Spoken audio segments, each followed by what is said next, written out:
네, 안녕하세요. 함께 기도하시겠습니다.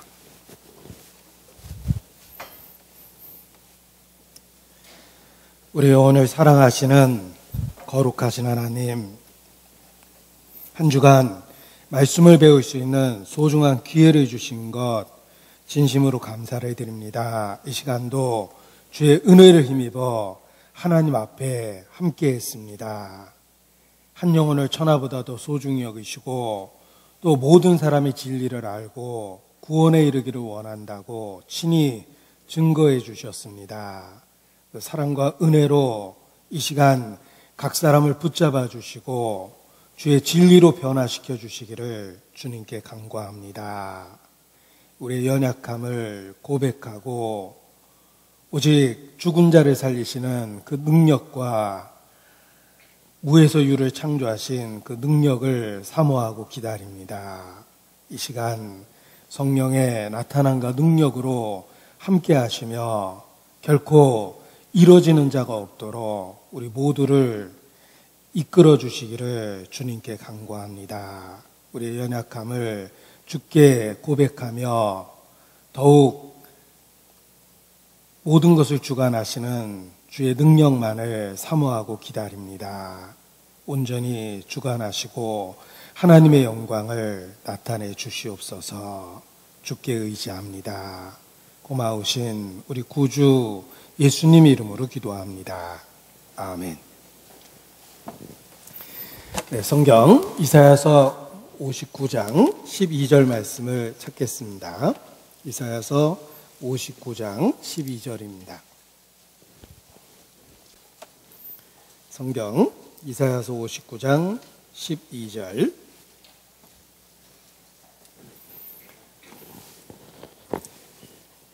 이사야서 59장 12절. 대저 우리의 허물이 주의 앞에 심히 많으며 우리의 죄가 우리를 쳐서 증가하오니 이는 우리의 허물이 우리와 함께 있음이라. 우리의 죄악을 우리가 아나이다. 성경은 천지를 만드신 창조주 하나님의 말씀입니다. 세상에는 종교가 많고 교파가 많은 것뿐이지 하나님의 말씀이라고 주장하고 또 입증되는 책은 오직 성경밖에 없습니다. 우리가 성경을 통해서 비로소 혼란에서 벗어나고 참과 거짓을 구별하며 살아계신 하나님을 발견하게 되는 것입니다. 그동안에 짧은 시간에 성경 공부를 했습니다. 혹 어려운 내용도 있고 또는 마음과 감정을 상하게 하는 그런 표현도 있었을 거라고 생각합니다. 그러나 핵심만은 우리가 분명하게 이해할 수 있었는데 그 핵심은 성경은 사실이고 하나님은 살아계시다는 것입니다. 그리고 성경 앞에서 살아계신 하나님 앞에서 우리 자신의 모습을 발견하게 됩니다. 한마디로 하나님 앞에서 모든 사람은 죄가 있는 죄인이며 심판을 받게 된다는 것입니다. 따라서 지금까지 배웠던 말씀을 한마디로 요약하면 살아계신 하나님 앞에 모든 사람은 죄인이다 라는 내용을 알게 된 것입니다. 이사야서 59장 12절에 있는 이 말씀처럼 하나님 앞에 우리의 죄를 고백할 수밖에 없습니다. 이사야서 59장 12절을 다시 보시기 바랍니다. 여기 우리라는 표현이 반복해서 많이 나오고 있습니다. 우리라는 말을 나라는 말로 바꿔서 표현해 봤는데 화면을 보시면 같은 말씀을 우리라는 말을 나라는 말로 바꾼 것입니다. 하나님의 말씀을 개인적으로 적용한 것입니다. 대저 나의 허물이 주의 앞에 심히 많으며 나의 죄가 나를 쳐서 증가하오니 이는 나의 허물이 나와 함께 있음이라. 나의 죄악을 내가 아나이다. 우리는 그동안의 성경 공부를 통해서 이와 같이 하나님 앞에 고백할 수밖에 없습니다. 나의 죄악을 내가 아나이다 라고 고백할 수밖에 없는 것입니다. 이 말씀의 키워드는 주의 앞에라는 말입니다. 바로 하나님 앞에 죄가 있습니다. 자기 스스로 죄가 없다고 생각할 수 있고 대한민국 법으로 봐도 죄가 없을 수 있습니다. 다른 사람하고 비교해봐도 특별한 죄가 없을 수 있습니다. 그러나 사람의 마음과 생각과 중심을 보시는 하나님 앞에 우리 죄가 있다는 것을 우리는 부인할 수 없습니다. 주의 앞에 고백할 수밖에 없습니다. 나의 죄악을 내가 아나이다. 성경은 사람이 하나님의 형상으로 지음받은 존재라고 이야기합니다. 사람은 하나님의 형상입니다. 사람은 하나님의 영광을 위하여 지음받았고 사람은 하나님 중심으로 살아가도록 지음을 받은 존재입니다. 그런데 나라는 존재가 어떻게 인생을 살았습니까? 자기중심적으로 자기를 위하여 자기 영광을 위해서 인생을 살았습니다. 죄는 자기중심적인 삶입니다. 하나님과 상관없이 자기중심적으로 살아가는 것이 성경에서 말하는 죄입니다. 우리는 하나님 앞에 죄가 있다는 것을 발견하게 된 것입니다. 기독교 역사 속에 철로역정이라는 그 유명한 책이 있습니다. 성경 다음으로 많이 팔린 책은 철로역정입니다. 한 사람이 구원을 받고 천성에 이르는 과정을 우와 같은 소설로 표현한 것입니다. 그 철로역정의 앞부분의 내용은 한 사람이 손에 성경을 들고 등에 무거운 짐을 지고 고통받는 모습으로 시작합니다. 성경을 읽기 시작하면서 두 가지 사실을 알게 되었습니다. 제가 소리가 많이 울리는 것 같아서 한번 확인해 봐주시기 바랍니다. 어제하고 소리가 많이 달라진 것 같아서 조금 말하는데 불편한데 확인해 주시기 바랍니다. 이 철로역정의 앞장면은 한 사람이 성경을 통해서 두 가지 사실을 발견하고 고통받는 모습입니다. 첫 번째는 자기가 살고 있는 도시가 장망성, 장차 망할성, 심판을 받게 된다는 걸 알고 두려워합니다. 그리고 두 번째는 자기에게 죄가 있다는 것, 그리고 성경을 읽으면 읽을수록 그 죄가 점점 더 커져서 큰 고통을 받게 됩니다. 우리도 성경을 올바로 배우면 그와 같은 두 가지 확실한 사실을 발견하게 됩니다. 우리가 살고 있는 이 세상이 곧 심판을 받게 된다는 것과 그리고 우리 자신이 심판받을 수밖에 없다는 죄가 있다는 것입니다. 철로역정의 앞부분의 내용이 우리의 경험, 성경을 배우는 경험과 일치한다는 것입니다. 여기 철로역정의 사파입니다. 이 사람은 손에 성경이 들려 있습니다. 그리고 성경을 읽고 자기가 살고 있는 세상이 심판을 받게 된다는 걸 알고 두려워합니다. 그리고 성경을 읽으면 읽을수록 등 뒤에 무거운 짐이 생겨서 점점 더 무거워집니다. 그래서 고통을 받습니다.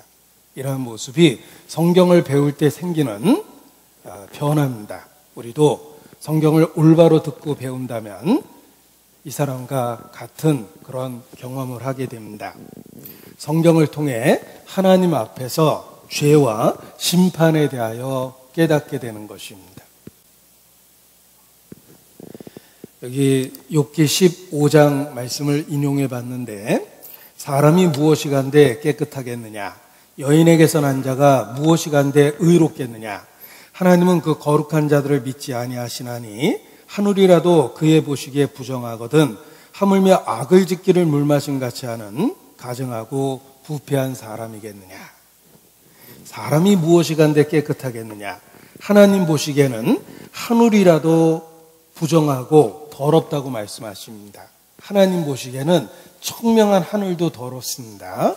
하물며 악을 짓기를 물마신 같이 하는 가증하고 부패한 사람이겠느냐?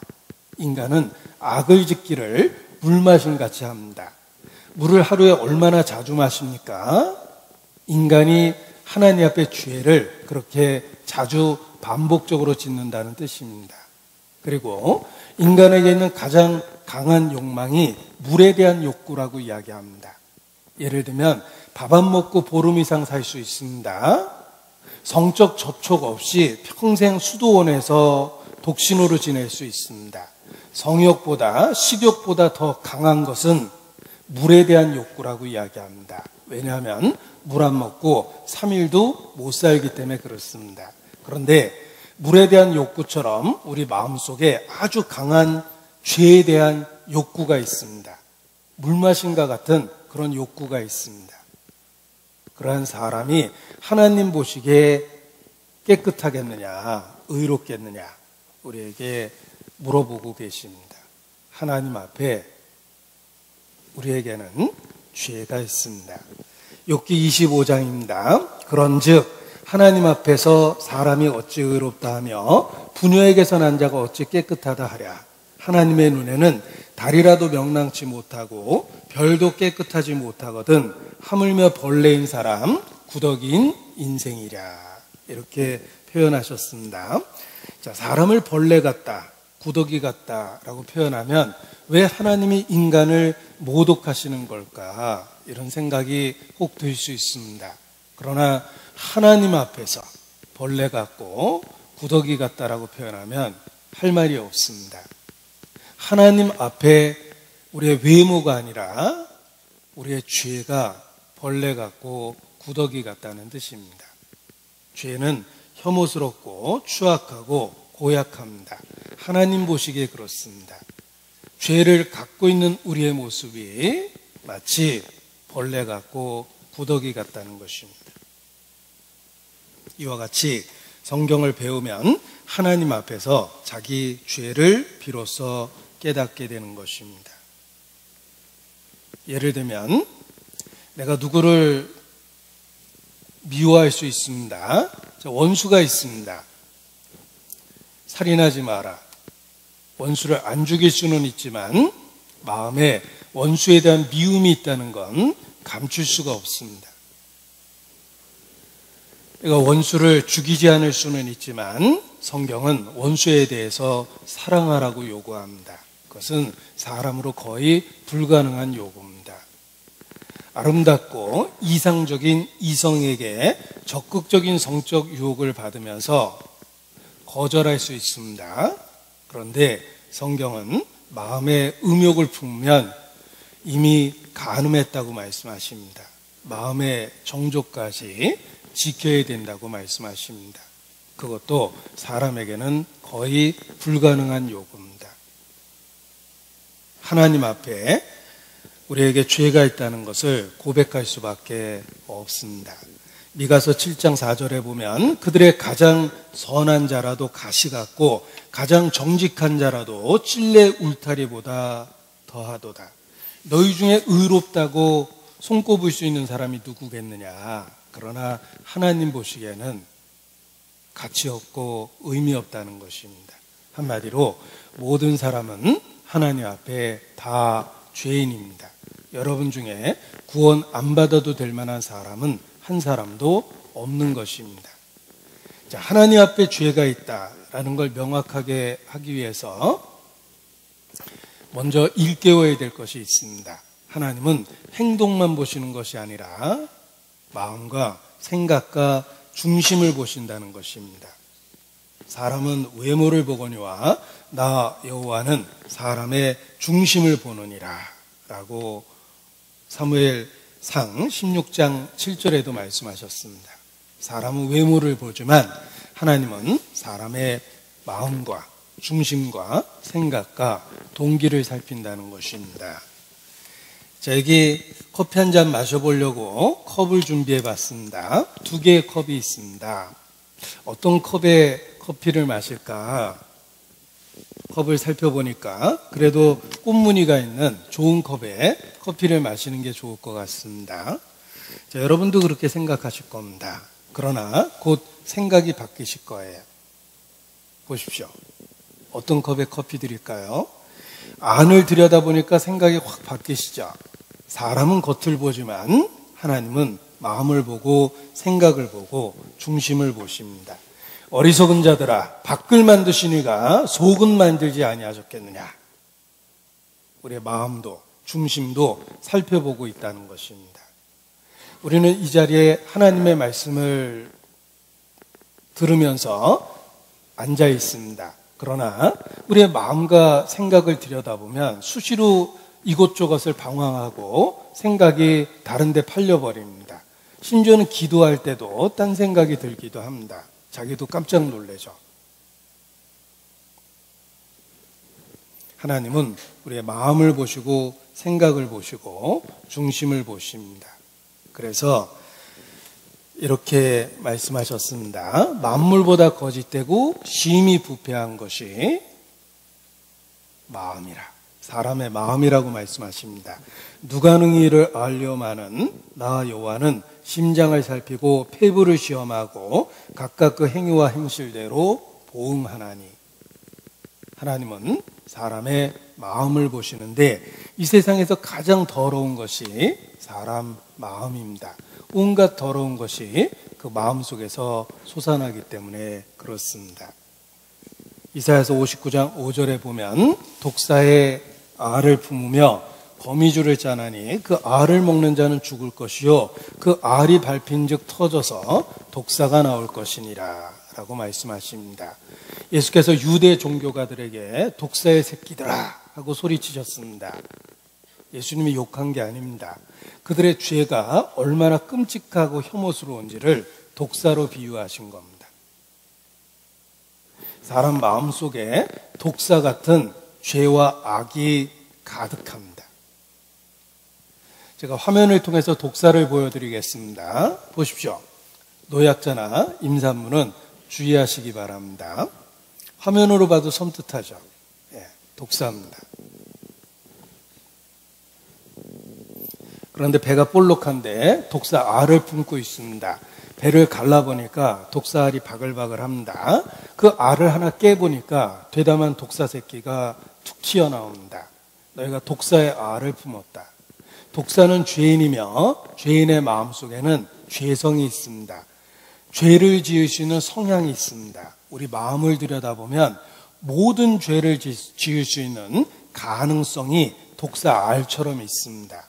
음란, 미움, 시기, 질투, 분노, 탐식, 탐욕, 탐색, 게으름 모든 죄를 지을 수 있는 가능성이 독사 알처럼 우리 마음에 가득합니다. 음란한 마음이 있기 때문에 환경이 주어지면 간음하는 겁니다. 불륜 드라마를 좋아하는 이유는 대리만족입니다. 자기 속에도 똑같은 욕망이 있기 때문에 대리만족하여 막장 드라마가 인기를 끕니다. 사람 마음속에 독사 알이 가득합니다. 하나님 보시기에 그렇습니다. 얼마나 혐오스럽겠습니까? 이 강당에다 독사 5,000마리를 풀어놨다고 가정해 보십시오. 발밑으로 스멀스멀 기어다니고 화장실 가려고 일어나는데 독사가 확 발에 밟힙니다. 생각만 해도 끔찍하죠. 싹싹 모아서 태워버리고 싶을 겁니다. 하나님이 우리 죄를 보면 그렇습니다. 우리 마음속에 독사 알이 가득합니다. 우리 죄가 그렇게 하나님 보시기에 고약하고 혐오스럽고 끔찍하다는 뜻입니다. 그래서 독사로 표현하셨습니다. 그런데 기억할 것은 독사는 독사끼리는 혐오감이 없습니다. 독사끼리 서로 보고 놀랄 것 같습니까? 독사다 막 그럽니까? 자기들끼리는 살비비고 삽니다. 꽃뱀은 색깔이 이쁘다고 하면 얼짱이라고 소문났을 겁니다.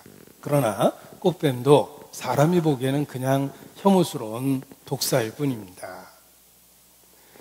독사는 독사끼리 혐오감이 없습니다. 사람은 사람끼리 서로 인정해주고 그럴 수 있다라고 죄를 너그럽게 받아줍니다.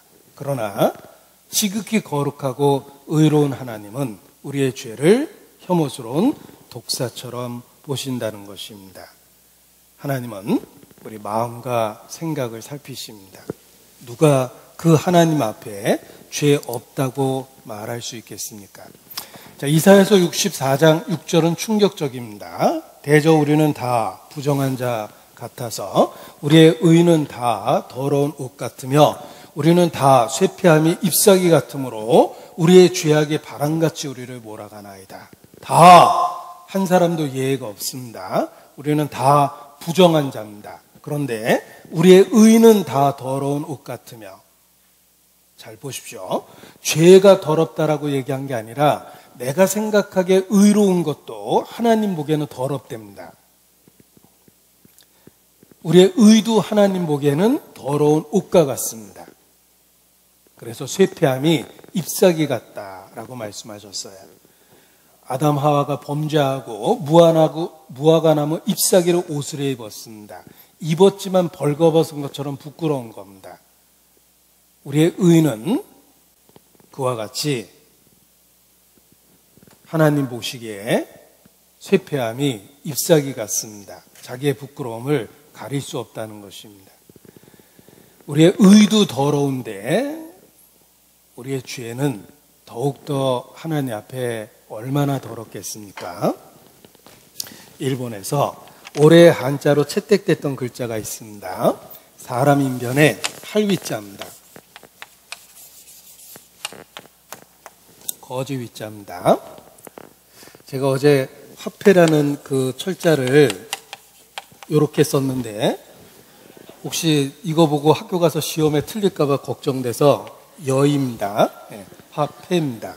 네, 틀린 건 바로 잡아야 되는데 내가 실수한 걸까 실력이 없는 걸까 고민했는데 두 가지 다 같습니다. 자, 아무튼 올해 한자, 일본에서 올해 한자로 채택됐던 글자입니다. 사람 인변에 할위자 썼는데 거짓 위자예요. 거짓 위자입니다. 여기다 선을 붙여보면 위선 이렇게 쓰여지는 거예요. 선한 게 아니고 선한 척한 겁니다. 하나님 보시기에 우리의 선은 위선입니다. 순 금은 가루를 내도 금, 녹여도 금, 그리고 순 금은 가루를 내거나 녹이거나 해도 금입니다. 다 금이니까. 그러나 도금한 것, 미끼, 도금한 것은 자르면 쇠가 보이고 가루를 내면 쇠가루가 나오고 녹이면 쇳물이 흐릅니다. 왜냐하면 살짝 도금한 거기 때문에 그렇습니다. 인간의 선은 정말 착한 게 아니고 착한 것처럼 보이는 거예요. 그래서 환경이 주어지면 그 속에 있는 악이 그대로 드러납니다. 아주 순진한 평범한 청년이 무장된 상태에서 월남전에 갔습니다. 일주일만 지나면 살인 기계가 돼요. 살아있는 사람한테 총 쏘는 게 쉬운 게 아닙니다. 가슴 떨려서 살아있는 사람한테 총 겨누기도 어려워요. 그런데 예를 들면 광주 같은 5.18 그런 문제 있을 때 공수부대 착출돼서 실탄 갖고 현장에 투입되면 처음에는 사람한테 총 못 쏩니다. 그런데 옆에 있는 전우가 피 흘리고 죽어가면 나와 다르면 적으로 보이는 거예요. 그래서 일주일만 지나면 누구든지 살인합니다. 어디에 소속돼 있든. 누구든지 살인할 수 있습니다. 누구든지 간음할 수 있습니다. 심지어는 하나님의 사람 다윗도 우리아의 아내 밧세바를 취합니다. 여러분이 다윗보다 더 경건하다고 생각하십니까? 그 경건한 다윗조차도 환경이 주어지니까 남의 아내와 통간했습니다. 한마디로 모든 사람이 그와 같습니다. 내가 아무리 착하다고 해도 하나님 보시기에는 위선이라는 거예요. 착한 게 아니고 착한 척하는 겁니다. 긴 병과 잔병에 효자 없다는 말이 있습니다. 부모에게 잘하려는 본능이 있지만 긴 병과 잔병에 효자가 없어요. 10년, 20년, 30년 반복되면 지쳐버립니다. 우리의 선은 지극히 위선적이라고 하나님 말씀하십니다. 사람 마음에 온갖 악이 있기 때문에 그렇습니다. 자, 도대체 이놈의 죄, 이놈의 악이 언제부터 내게 존재한 것일까? 50대, 40대, 30대, 20대, 10대, 성경은 놀랍게도 우리 죄가 어머니 뱃속에서부터 출발했다라고 이야기합니다. 몹쓸 유전병을 부모로부터 물려받은 것처럼 우리는 아담 안에서 몹쓸 유전병을 물려받았는데 그것이 바로 죄라는 거예요. 성경은 우리의 죄가 어머니 뱃속에서부터 시작됐다라고 이야기합니다. 시편 51편 5절입니다. 시편 51편 5절.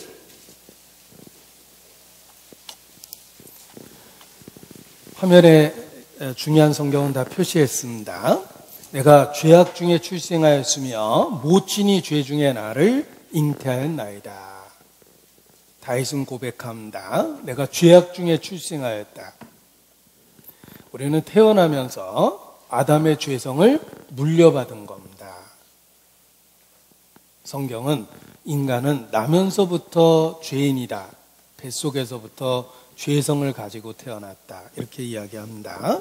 그래서 시편 58편 3절에 이르시기를 아기는 모태에서부터 멀어졌으며 나면서부터 곁길로 나아가 거짓을 말하는도다 라고 말씀하셨습니다.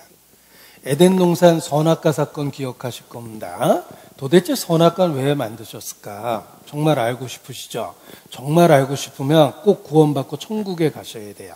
그러면 하나님께로부터 도대체 왜 만들었는지를 자세히 듣게 될 것입니다. 그런데 대적부터 하면 물어볼 기회조차도 없을 거예요. 섭리라고 그럽니다. 하나님의 계획이 있습니다. 어려운 말로 경륜이라고 그래요. 왜 선악과를 만들었을까? 하나님의 섭리가 있고 경륜이 있습니다. 하나님은 지혜로우신 분입니다. 하나님이 쓸데없는 일을 하셨겠습니까? 이유가 있다는 거예요. 그리고 기억할 건 선악과만 만든 게 아니라 생명나무도 만드셨습니다. 지옥만 만든 게 아니라 천국도 만드셨어요. 지옥 왜 만들었냐고 따지는 사람이 있는데 천국 왜 만들었냐고 따지는 사람은 없습니다. 기억할 건 지옥만 만든 게 아니라 천국도 만드셨다는 거예요. 생명과 사망과 천국과 지옥과 축복과 저주. 보라, 내가 너희 앞에 생명의 길과 사망의 길을 두었다. 인생은 선택이다. 이런 뜻입니다. 여러분이 하나님을 찾으면 성자처럼 변화될 것이며 하나님을 거부하면 어떤 죄든지 다 짓고 하나님을 등지고 살아가게 될 겁니다. 인간은 선택의 중심에 서 있습니다. 그런데 아담은 이 첫 번째 시험에 실패했습니다. 금단의 열매, 선악과를 먹었죠. 그래서 하나님 앞에 쫓겨나게 됩니다. 죄를 지어서 하나님께 저주를 받고 쫓겨났어요. 낙원을 잃어버렸죠. 에덴의 동쪽, 에덴 동편 동쪽으로 쫓겨났습니다. 그리고 우리는 불행하게도 하나님으로부터 쫓겨난 상태에서 태어난 거예요. 역적의 자식처럼 하나님을 등지고 태어나서 어머니 뱃속에서부터 하나님과 원수가 된 겁니다. 그래서 진리를 들으면 우리 마음에 판단하고 하나님 말씀에 대해서 폄하하고 그런 그 본성이 있는 거예요. 하나님의 말씀을 하나님의 말씀으로 듣질 않고 반역의 의지가 가득하다고 그럽니다. 우리 마음과 생각 속에 하나님을 대적하는 성향이 있는 거예요. 어머니 뱃속에서부터 생긴 겁니다. 그래서 예수께서 이렇게 말씀하셨습니다. 좋은 나무가 좋은 열매를 맺고 나쁜 나무가 나쁜 열매를 맺느니라. 인간은 나무로 치면 나쁜 나무예요. 그래서 나쁜 열매가 맺히는 거예요. 나면서부터 종자 자체가 죄성이 있는 죄인입니다. 그래서 죄를 짓는 게 자연스러운 거예요. 나쁜 나무이기 때문에 그렇습니다. 그래서 우리에게 죄성이 있다는 걸 그 나무 비유로서 말씀을 해주셨는데 보십시오. 나무 비유가 이와 같은 것입니다. 자, 여기 사과나무가 있습니다. 당연히 사과를 맺히죠. 포도나무가 있습니다. 당연히 포도를 맺힙니다. 사람은 나무로 치면 죄인입니다. 그래서 죄를 짓는 거예요. 죄를 이렇게 많이 짓는 사람도 있지만 착하게 살려고 결심하면 죄를 줄일 수 있어요. 정말 착하게 살아야 되겠다고 굳게 결심하면 휘스를 더 줄일 수 있습니다. 머리 깎고 절에 들어가면 죄 안 짓는 것처럼 보입니다. 절에서 3년 만에 내려오면 또 죄 짓습니다. 오랜만에 고향 가서 친구 만나면 옛날에 짓던 죄 다 짓습니다. 다시 마음 잡았어요. 절에 들어갔어요. 2년 만에 내려왔어요. 친구 만났어요. 이왕 버린 몸 다시 결심했어요. 굳게 결심했어요. 절에 들어갔어요. 1년 뒤에 내려왔어요. 다시 절에 올라갔어요. 3년 만에 내려왔어요. 친구 만났어요. 굳게 결심했어요. 절에 들어갔어요. 이거 반복하는 거예요. 평생 죄를 짓는 횟수를 조정하고 있는 거지, 크고 작은 죄가 우리 삶 속에 있다라는 거예요. 10대 철없고 겁없던 시절에는 되는 대로 죄 막 졌습니다. 그때는 친구가 제일 좋았기 때문에 친구가 하는 짓은 다 했어요. 저도 철없는 얘기지만 10대에는 친구가 제일 좋았기 때문에 정말 친구가 같이 죽자라고 그랬으면 제가 망설이지 않고 우정을 위하여 완샷으로 마셔버렸을 거예요. 친구 따라다니면서 별짓 다 합니다.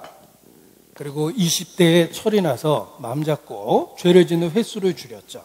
30대 사회초년생으로서 살아가려니까 이런저런 죄를 짓게 됩니다. 반복해서 짓다 보니까 30, 40대를 엉망으로 살게 되는 거예요.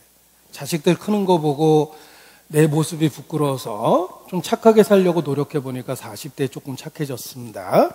그런 식으로 삶이 죄를 짓는 횟수를 조정하는 것이지 죄 자체가 없어지는 게 아니에요. 사람은 종자가 나쁜 나무입니다. 죄인입니다.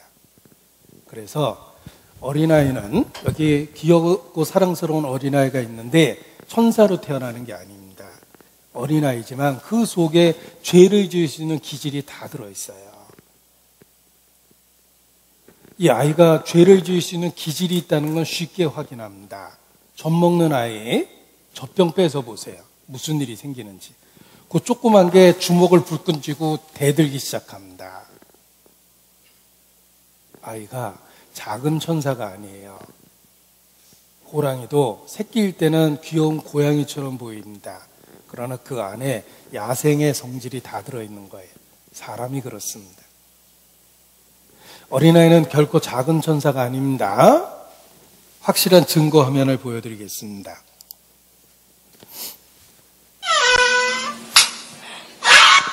뭔가 끔찍한 걸 지금 봤는데 범행 현장을 봤습니다.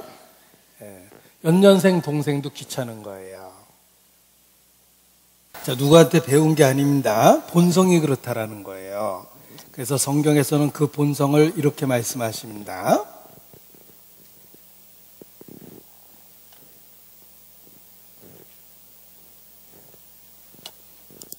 보십시오. 에레미야 13장 23절인데 구수인이 그 피부를, 표범이 그 반점을 변할 수 있느뇨? 변할 수 없다는 뜻입니다. 흑인의 피부가 바뀌는 게 아니고 표범의 반점이 뽑아낸다고 사라지는 게 아닙니다. 할 수 있을진데 악에 익숙한 너희도 선을 행할 수 있으리라.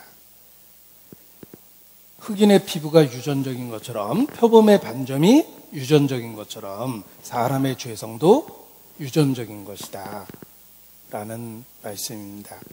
우리의 죄가 모태에서부터 시작됐다고 말씀하십니다. 그 이유는 너희가 노력해서 이 죄를 해결할 수 있는 게 아니다, 이런 뜻이에요. 내가 노력한다고 죄가 해결될 문제가 아닙니다. 자, 사과나무가 있습니다.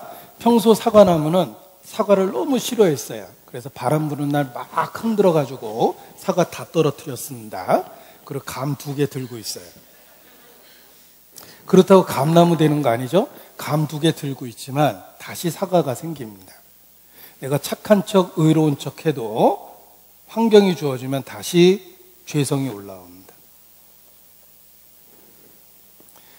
우리의 죄가 모태에서 시작됐다고 말씀하시는 이유는 이 죄는 사람이 해결할 수 있는 게 아니다 라는 걸 가르쳐 주려고 그러는 거예요. 자, 그럼에도 불구하고 사람은 자기 죄를 스스로 깨닫는다는 게 참 어렵습니다. 왜냐하면 자기 애의 덩어리이기 때문에 그렇습니다. 심리적으로 인간은 자기를 사랑하는 마음이 너무 강하기 때문에 자기 죄를 스스로 깨닫는 게 거의 불가능하답니다. 본성적으로 이중의 잣대를 갖고 있어요. 자기 애가 너무 강해서 그런 겁니다. 예를 들면 내가 그릇을 깨면 그릇이 너무 미끄러웠습니다. 그래서 깨졌어요. 다른 사람이 그릇을 깨면 조심 안 해서 깬 겁니다. 내가 아파트 앞을 지나가다가 아이를 자동차로 쳤습니다. 애가 툭 튀어나왔거든요. 그런데 다른 사람이 아파트 앞에서 내 아이를 치면 운전을 그따위로 하다가 아이를 친 거예요. 조심했어야지. 상황에 따라서 판단이 달라집니다. 인간은 자기를 사랑하는 마음이 너무 강하기 때문에 자기 죄를 스스로 못 깨닫습니다. 얼굴에 뭐가 묻으면 자기만 몰라요. 온 동네 사람이 쑥덕거리는데 자기 죄를 잘 모릅니다. 자기 스스로 죄가 잘 모르겠다라는 말은 죄가 진짜 너무 많다라는 증거입니다. 사실은 양심이 화인 맞아서 그렇다 그럽니다. 인간이 얼마나 자기 애가 강하냐면 심지어는 더러운 것도 자기 거는 잘 받아들입니다. 우리 저 화장실 갔는데 누가 일 보고 물을 안 틀었습니다. 기겁을 하고 튀어나오는데 자기 거는 꼭 보고 물 내리시죠. 응? 자기 거는 더러운 것도 받아들이려는 마음이 있기 때문에 그래요. 그래서 죄를 잘 못 깨닫습니다. 자, 여기 줄을 하나 걷는데 좀 삐뚤르근 것 같습니다. 얼마나 삐뚤르었을까? 바른 직선을 그어보면 확 드러납니다. 바른 기준이 굽어 있는 상태를 드러내게 합니다. 우리 죄를 스스로 못 깨닫기 때문에 하나님이 바른 기준을 주셨어요. 그것이 바로 율법입니다. 하나님이 율법을 주신 건 올바른 기준을 세워서 우리가 얼마나 왜곡되고 잘못되어 있는지를 깨닫게 하시는 것입니다. 대표적인 율법이 십계명입니다. 여러분, 십계명은 하나님에 관한 계명 4개, 사람에 관한 계명 6개로 되어 있습니다.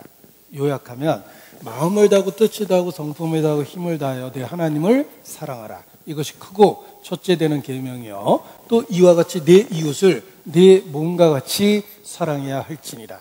이것이 온 율법이야 선지자의 강령이니라. 십계명의 내용입니다. 하나님을 사랑하고 사람을 사랑해라. 병천, 애인. 동양사상하고도 똑같습니다. 하나님은 우리 본성 속에다 하나님의 법을 기록했기 때문에 그래요. 우리 본성 속에 기록되어 있는 하나님의 법이 양심이에요. 양심이 있으시죠? 하늘 무서운 줄 알고 사셔야 돼요. 그게 하나님의 법이 우리 마음에 기록된 거예요. 양심입니다. 자, 요즘에 범죄 수사 드라마가 인기를 끕니다. 범죄 수사 드라마는 일정한 형식을 갖고 있습니다. 일단 피해자의 일상적인 생활을 보여줍니다. 나와 똑같은 삶을 사는 평범한 사람인데 처참하게 살해됩니다. 그때부터 그 드라마는 끝까지 봐야 돼요. 왜냐하면 평범한 그의 삶을 망가뜨린 그 범인이 잡히는 걸 보려고 그 드라마를 끝까지 보게 돼 있는 거예요. 그래서 범죄 수사 드라마는 일정한 형식을 갖고 만들어요. 피해자의 평범한 삶을 보여주고 사람들에게 공감대를 일으킨 이후에 끔찍하게 살해되는 모습을 보여주고 그리고 범인을 잡는 과정을 드라마로 만들어서 결론을 맺는데 만약에 그 범죄 수사 드라마를 끝까지 봤는데 범인이 안 잡히고 끝났어요. 방송국에 엄청나게 항의합니다. 무슨 드라마를 그따위로 만들었냐고. 범인은 잡혀야 되는 거예요.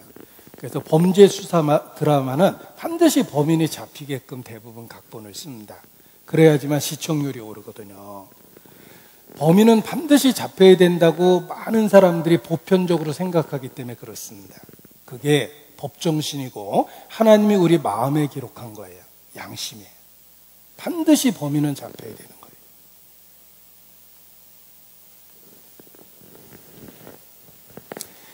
하나님의 법이 마음에 기록되어 있습니다. 그 율법이에요. 하나님을 사랑하고 사람을 사랑하라. 이 완벽한 기준을 주셨는데 문제는 법은 하나라도 어기면 안 되는 겁니다. 대한민국 형법이 372조입니다. 몇 개 어기면 형무소 갈까? 하나라도 어기면. 법은 하나라도 어기면 안 되는 거예요. 교통법규도 그렇습니다. 내가 하루 종일 운전했는데 법규 잘 지키다가 딱 한 번 어겼어요. 빨간불일 때 지나왔습니다. 대한민국 경찰은 꼭 그때 나타납니다. 억울했어요. 나 오늘 법 다 지켰는데 이번에만 어긴 거다. 그럼 봐줍니까? 제 옆에 탄 분이 막 저를 변호해 줍니다. 알고 보면 이 사람 되게 착한 사람이라고. 그래도 딱지는 띄는 거예요. 교통법규도 한 번이라도 어기면 안 됩니다. 대한민국 형법도 하나라도 한 번이라도 어기면 안 되는 거예요.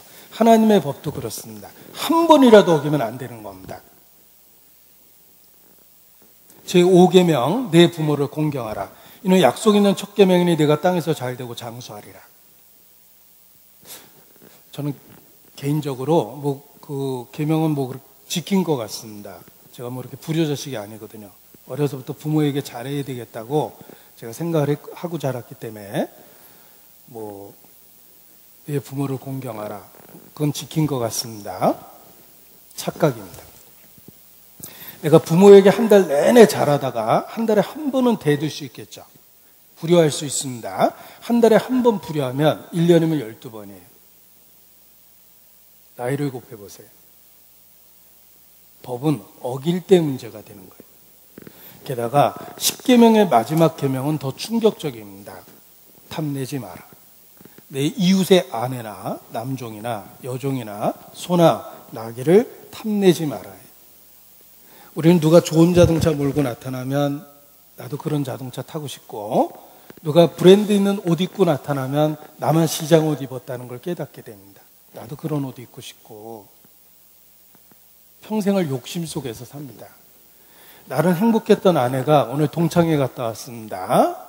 남편이 기분 좋게 다녀오라고 허락을 해줬어요. 그래서 동창회 갔는데 가보니까 버스 타고 온 건 자기밖에 없어요. 다 자가용 타고 왔는데, 친구들은 다 명품 가방 들고 나타났는데 자기만 평범한 가방 들고 나타났습니다. 그리고 얼마나 마음이 상했는지 모릅니다.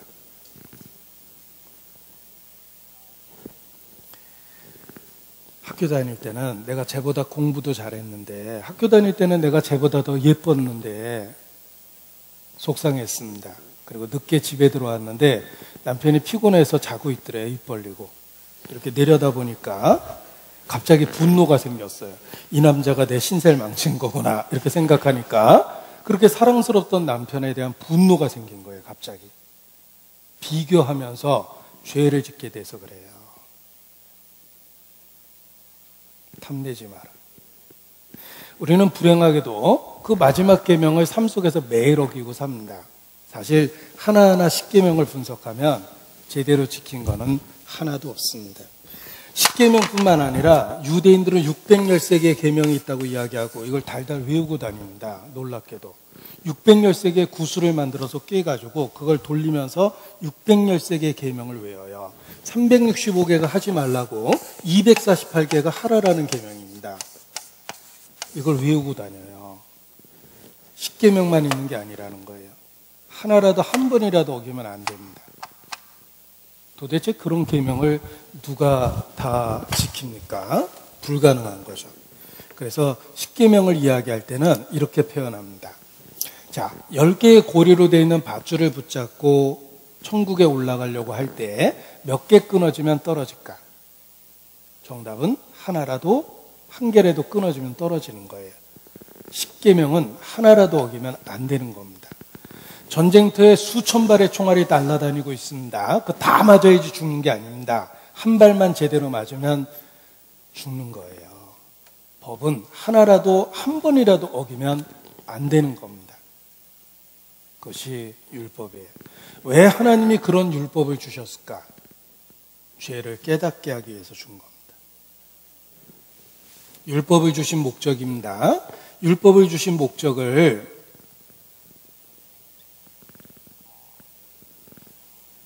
여기 정리를 해봤는데, 사실 칼빈의 기독교 강의에 똑같은 이야기가 나옵니다. 율법을 주신 목적, 첫 번째, 죄를 깨닫게 하기 위해서. 두 번째, 선을 행할 능력이 없다라는 걸 가르쳐 주기 위해서. 세 번째, 우리에게 심판과 저주가 있다는 걸 알려주기 위해서 율법을 주신 겁니다. 그래서 로마서 3장 19절에 보면 우리가 알거니와 무릇 율법이 말하는 바는 율법 아래에 있는 자들에게 말하는 것이니 이는 모든 입을 막고 온 세상으로 하나님의 심판 아래 있게 하려 함이니라. 그러므로 율법의 행위로 그의 앞에 의롭다 하심을 얻을 육체가 없나니 율법으로는 죄를 깨달음이니라. 이 말씀을 칼빈의 기독교 강요에서 이렇게 요약을 한 거예요. 율법을 주신 목적은 죄를 깨닫게 하고 인간에게 선을 행할 능력이 없다는 것을 가르쳐주고 심판과 저주가 있다는 걸 알려주는 것입니다. 우리가 왜 구원을 받아야 되는지 율법이 가르쳐주는 겁니다. 자, 너무 아파서 병원에 갔는데 의사가 엑스레이를 찍고 MRI를 찍습니다. 그거 찍느라고 하루 종일 기다렸거든요. 환자가 화가 났어요. 내가 이거 하려고 병원에 왔나? 내가 집에다 하나 사놔야 되겠다. 그래서 독일제 엑스레이도 하나 샀고요. 독일제 MRI도 하나 사놨어요. 그래서 시간만 나면 엑스레이도 찍고 MRI도 찍고 있어요. 아침 저녁으로 좋겠지 하고. 이 사람은 큰일 날 사람입니다. 엑스레이나 MRI는 치료기구가 아니라 진찰하는 기구예요. 어디에 문제가 있는지 진찰하는 기구입니다. 율법이 그렇습니다. 율법은 하나님 앞에 죄가 있고 심판이 있다는 걸 가르쳐 주려고 주신 거예요. 율법을 다 지켜서 천국 갈 사람은 처음부터 없었기 때문에 그렇습니다. 그래서 율법을 주신 첫 번째 목적은 죄를 깨달으라고 준 거예요.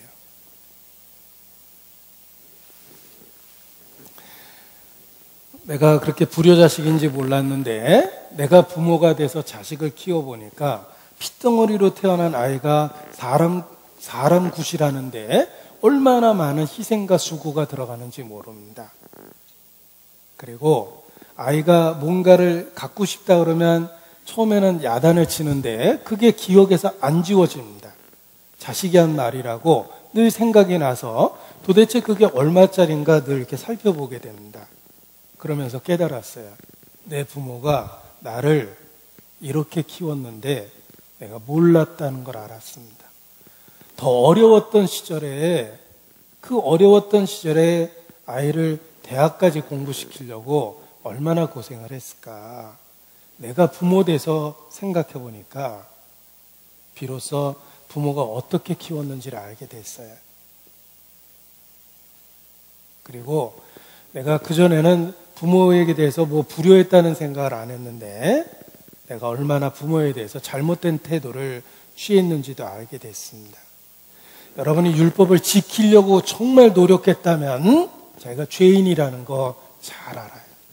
근데 왜 죄인이라는 걸 모르냐면 솔직히 율법 지켜보려고 한 적도 없고 십계명이 뭔지 제대로 알지도 못하고 600여세 계명이 뭔지 관심도 없거든요. 하나님에 대한 관심이 없었기 때문에 하나님에 대해서 죄를 짓고 있다는 것도 몰랐던 거예요. 그러나 하나님을 알고 하나님을 인정하고 하나님답게 섬기려고 하면 자기가 얼마나 하나님으로부터 멀리 떨어져 있는지 알게 됩니다. 율법도 지켜보려고 해봐야지 죄를 깨닫게 돼 있어요. 율법으로는 죄를 깨달음이니라. 그래서 율법이 무엇인지를 그림으로 표현하면 이렇게 표현합니다. 거울입니다. 내 얼굴에 뭐가 묻었는지 보여주는 거울처럼 율법은 내 죄를 10가지, 10,000가지로 보여줍니다. 10계명, 수백 개의 계명은 내가 어떤 죄를 졌는지를 그대로 알려줍니다. 율법으로는 죄를 깨달음이니라. 자, 하나님은 마음과 생각과 중심을 보십니다. 우리는 나면서부터 죄성을 갖고 태어났습니다. 율법은 하나라도 어기면 안 되는 겁니다. 이 세 가지 앞에서 하나님 앞에 내가 죄인이라는 걸 인정할 수밖에 없어요. 로마서 3장 23절입니다. 로마서 3장 23절.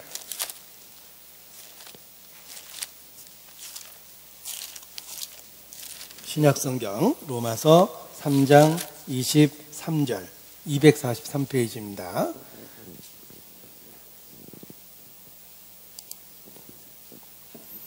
짧은 말씀인데 화면을 통해 보시기 바랍니다.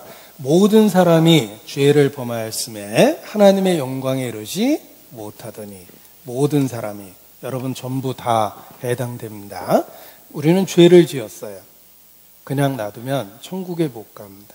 그래서 여기 로마서 3장 10절로 12절을 인용했는데 보십시오. 기록한 바 의인은 없나니 하나도 없으며 깨닫는 자도 없고 하나님을 찾는 자도 없고 다 치우쳐 한 가지로 무익하게 되고 선을 행하는 자가 없나니 하나도 없도다. 보십시오. 없다라는 말이 반복적입니다. 하나님 보기에 의로운 사람은 한 사람도 없다 라는 것을 성경을 배울수록 깨닫게 됩니다. 한마디로 여러분 중에 죄 없는 사람은 없습니다. 그러면 도대체 어떻게 천국에 갈 수 있는가? 어제 정답을 말씀드렸습니다. 제자들이 깜짝 놀라 가로되 그런즉 누가 구원을 얻을 수 있으리이까? 예수께서 저희를 보시며 가라사대 사람으로서는 할 수 없으되 하나님으로서는 다 할 수 있느니라. 사람은 스스로 자기를 구원할 수 없습니다. 그러나 하나님은 사람을 구원하실 수 있습니다. 성경은 하나님이 사람을 구원하시는 이야기를 하고 있습니다. 그래서 하나님께서 인간을 구원하기 위해서 예수님을 보내신 겁니다. 마태복음 9장입니다. 예수께서 하신 말씀입니다. 마태복음 9장 12절. 마태복음 9장 12절.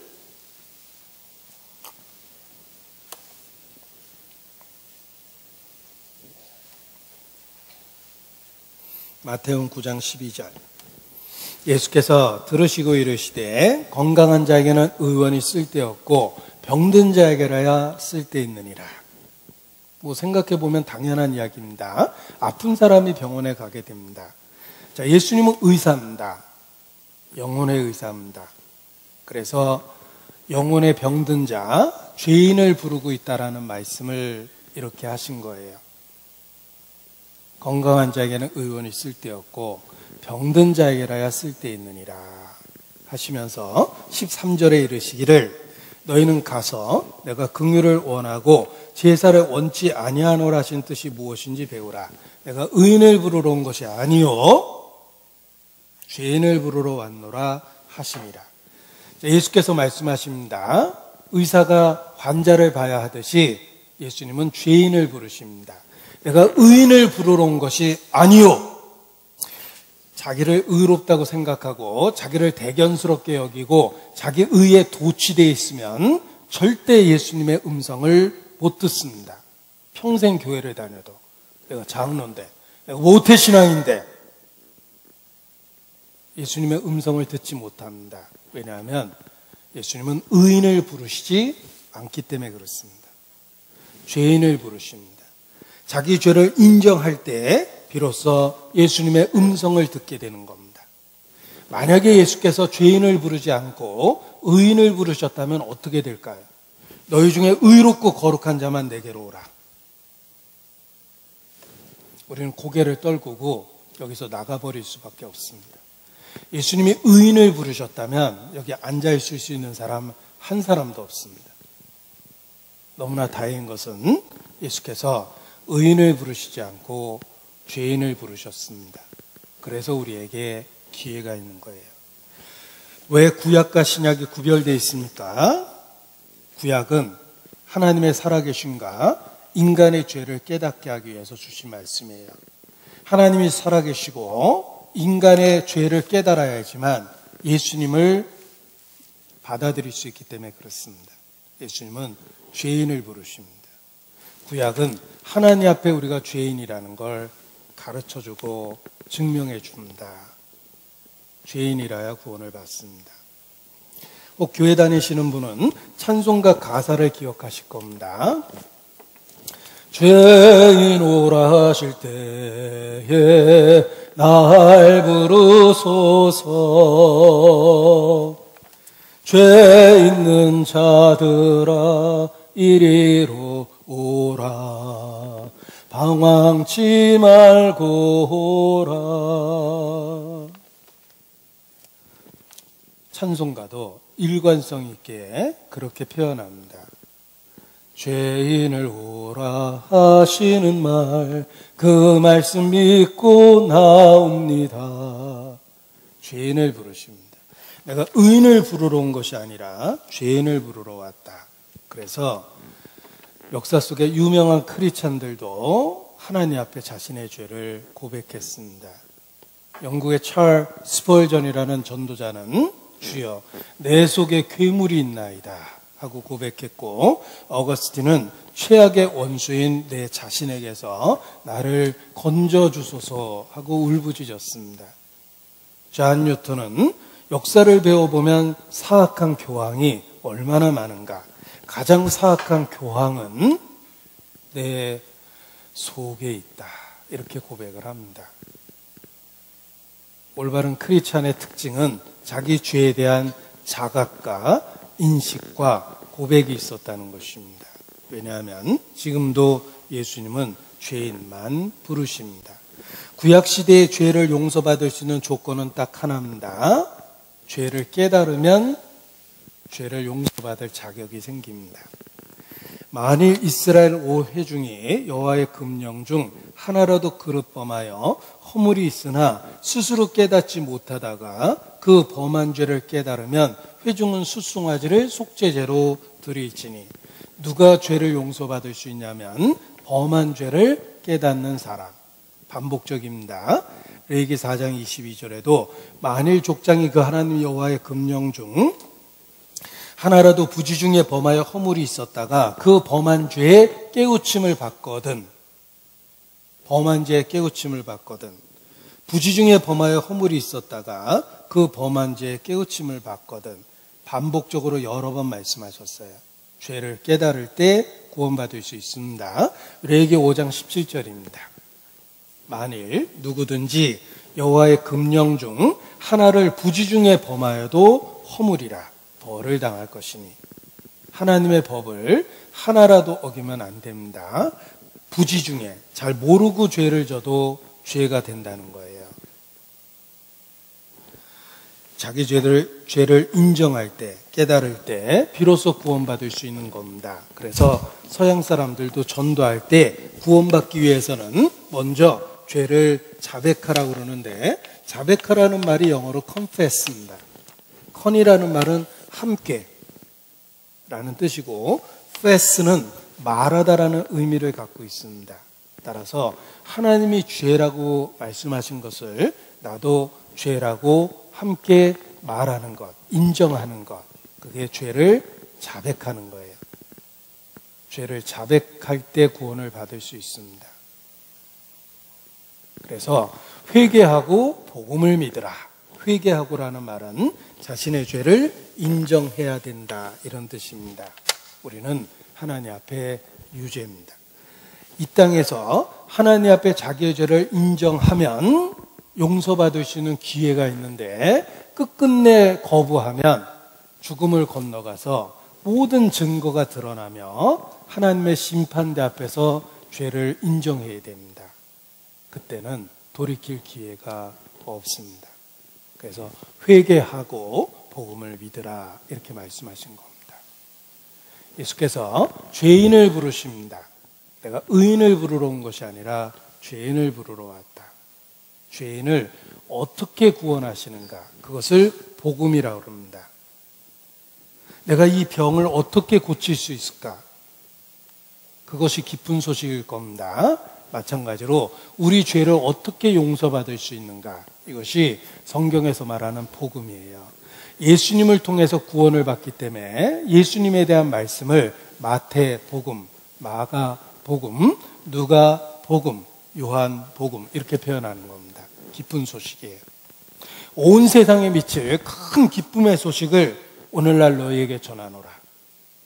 어떻게 예수님을 통해 구원을 받는가, 그것이 복음이며 기쁜 소식입니다. 마귀는 우리를 속여서 예수 믿으면 막 부담되는 줄 알아요. 귀찮은 줄 알아요. 마귀가 우리를 속인 거예요. 여러분이 예수님을 정확하게 알면 기뻐할 수밖에 없습니다. 기쁜 소식이거든요. 그런데 마귀가 사람들을 속여서 막 예수 믿으면 귀찮은 줄 압니다. 번거롭고 성가신 줄 알아요. 내가 나중에 믿어야지 막 이럽니다. 어리석은 겁니다. 기쁜 소식이라는 거 아셔야 됩니다. 지금부터 도대체 어떻게 예수님을 통해서 구원을 받는지를 말씀을 드리겠습니다. 자, 중요하기 때문에 오른손을 들겠습니다. 구호를 외치고 듣도록 하겠습니다. 복창합니다. 졸면 죽는다. 네, 그런 마음으로 들으셔야 됩니다. 이 복음 들을 때 마귀가 가장 강력하게 역사하는데 특히 우리 신체 부위 중에 눈꺼풀을 잡고 매달립니다. 네, 그래서 눈꺼풀이 막 내려오는 건 마귀가 붙잡고 막 매달리는 거예요. 마귀 털어버리셔야 됩니다. 중요한 이야기를 지금부터 나누도록 하겠습니다. 오늘은 2020년 6월 19일입니다. 복음을 듣는 날입니다. 보라, 지금은 은혜 받을 만한 때요. 보라, 지금은 구원의 날이로다. 그렇습니다. 저는 전도하는 사람이기 때문에 때로 반복적으로 이야기할 수밖에 없지만 분명한 건 복음을 전할 때마다 정말 내 인생의 마지막이 될 수도 있다라는 생각을 하고 전합니다. 여러분에게도 그렇습니다. 마지막 기회가 될 수 있다는 걸 저는 잘 알고 있습니다. 잘 들으셔야 돼요. 도대체 어떻게 구원을 얻을 수 있을까? 디모데전서 1장 15절입니다. 신약성경 디모데전서 1장 15절입니다. 337페이지입니다. 페이지도 마음에 드시죠? 337. 네, 337페이지. 디모데전서 1장 15절입니다.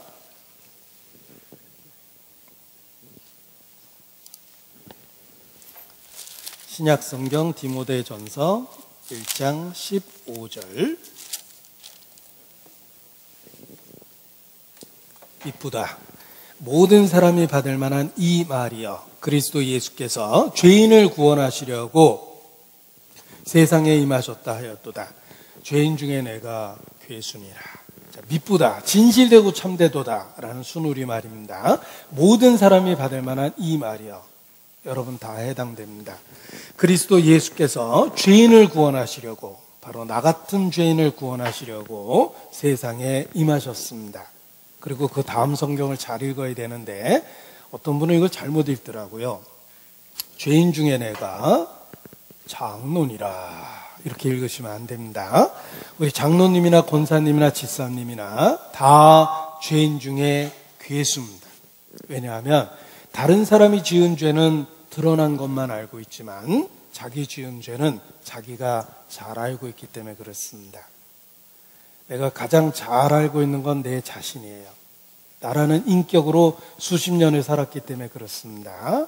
내 은밀한 것들 내 스스로 잘 압니다. 우리는 다 죄인 중에 괴수예요. 그리스도 예수께서 죄인을 구원하시려고 세상에 오셨습니다. 자, 물에 빠진 사람을 건져주려면 물속에 들어가야 됩니다. 세상에 있는 죄인을 구원해 주려니 세상에 오신 겁니다. 자, 여기 한 사람을 그려볼 텐데 이 사람 지금 큰일 났습니다. 물에 빠졌거든요. 지금 허우적허우적 거리고 있습니다. 그냥 놔두면 죽을 것 같아요. 깊은 물에 빠졌습니다. 물에 빠진 사람입니다. 큰일 났습니다. 물에 빠졌어요. 지나가는 물고기가 한심하게 쳐다봅니다. 수영도 못하냐? 이렇게 쳐다봅니다. 자, 이 물에 빠진 사람입니다. 자, 이 물에 빠진 사람을 건져주려면 조건이 두 가지입니다. 건져줄 마음이 있어야 돼요. 마음만 갖고는 안 됩니다. 건져줄 능력도 있어야 돼요. 저는 건져줄 마음이 있어야 이 사람을 보고 불쌍하잖아요. 그런데 불행하게도 제가 수영을 잘 못해요. 능력이 없어서 못 건져줍니다. 그런데 국가대표 수영선수 박태환 지나가다가 물에 빠진 사람을 봤어요. 건져줄 능력이 있습니다. 마린보이. 그런데 알고 보니까 저 사람하고 왼수지간이에요. 그러면 건져줄 마음이 없을 거예요. 야, 저 자식 물에 빠졌네? 그렇지 않아도 밀어버리려고 그랬는데 뭐 이렇게 생각할 겁니다. 자, 물에 빠진 사람을 건져주려면 마음도 있고 능력도 있어야 됩니다. 어떤 사람이 저수지에 빠져서 막 허우적거리니까 저수지 관리원이 나타났답니다. 완장차고 관리원. 그런데 건져주지 않고 막 야단을 치더랍니다. 그 물에 빠지면 안 됩니다! 그러더래요. 가뜩이나 답답한데 야단까지 맞으니까 더 답답해졌어요. 하도 야단만 치니까 이 사람이 그냥 가요! 그러더랍니다. 야단친다고 될 문제가 아닙니다. 자, 어떤 목사님은 설교만 하면 야단치는 분 계시죠? 저수지 관리원 스타일이에요. 그거 야단친다고 될 문제가 아닙니다. 목사님 왜 저렇게 야단만 칠까 이러는 분도 계셔요. 자, 물에 빠진 사람을 건져주려면 건져줄 마음도 있고 능력도 있어야 됩니다. 누가 나를 죄 가운데서 건져줄 마음이 있을까? 내 어머니는 나를 사랑하니까 건져줄 마음이 있으실 거예요. 그러나 내 어머니는 나를 건져줄 능력은 없으세요. 내 어머니처럼 나를 사랑하시는 분, 하나님 자신이세요. 내 부모는 너를 버려도 나는 너를 버리지 아니하겠다. 나를 건져줄 마음이 있는 분은 하나님은 사랑이시라. 하나님이십니다. 그런데 더 중요한 건 하나님은 전능하신 하나님이에요. 건져줄 능력도 있으세요. 우리를 구원해 줄 마음과 능력 있는 분은 처음부터 하나님 한 분이셨습니다. 그래서 시편 62편에 하나님이 한두 번 하신 말씀을 내가 들었나니, 한두 번 하신 말씀 강조해서 반복해서 이야기했다. 진실로 진실로 너희에게 이르노니, 반복했다는 뜻입니다. 권능은 하나님께 속하였다 하셨도다. 주여 인자함도 주께 속하였사오니, 우리를 구원해 줄 인자, 사랑도 갖고 계시고 우리를 구원해 줄 능력도 갖고 계십니다. 누가? 하나님이 그렇다는 거예요. 하나님만이 우리를 구원해 줄 마음과 능력을 갖고 계십니다. 하나님의 사랑을 사모하는 자, 하나님의 평안을 바라보는 자, 너의 모든 것 창조하신 우리 주님이 너를 얼마나 사랑하시는지, 너를 창조하신 하나님이 능력 있으시죠. 너를 얼마나 사랑하시는지, 내 부모보다 나를 더 사랑하십니다.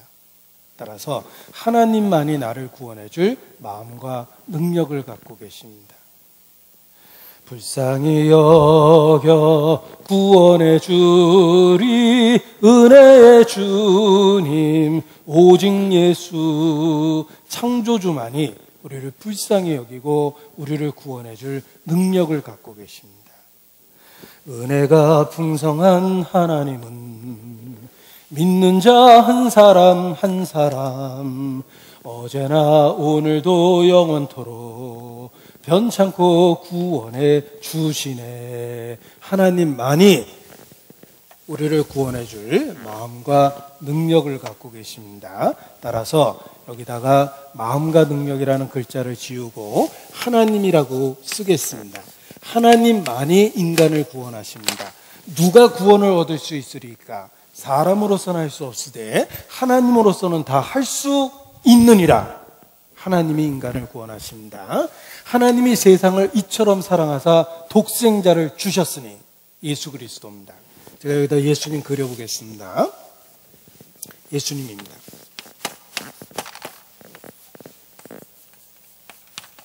예수라는 말의 뜻이 구원이에요.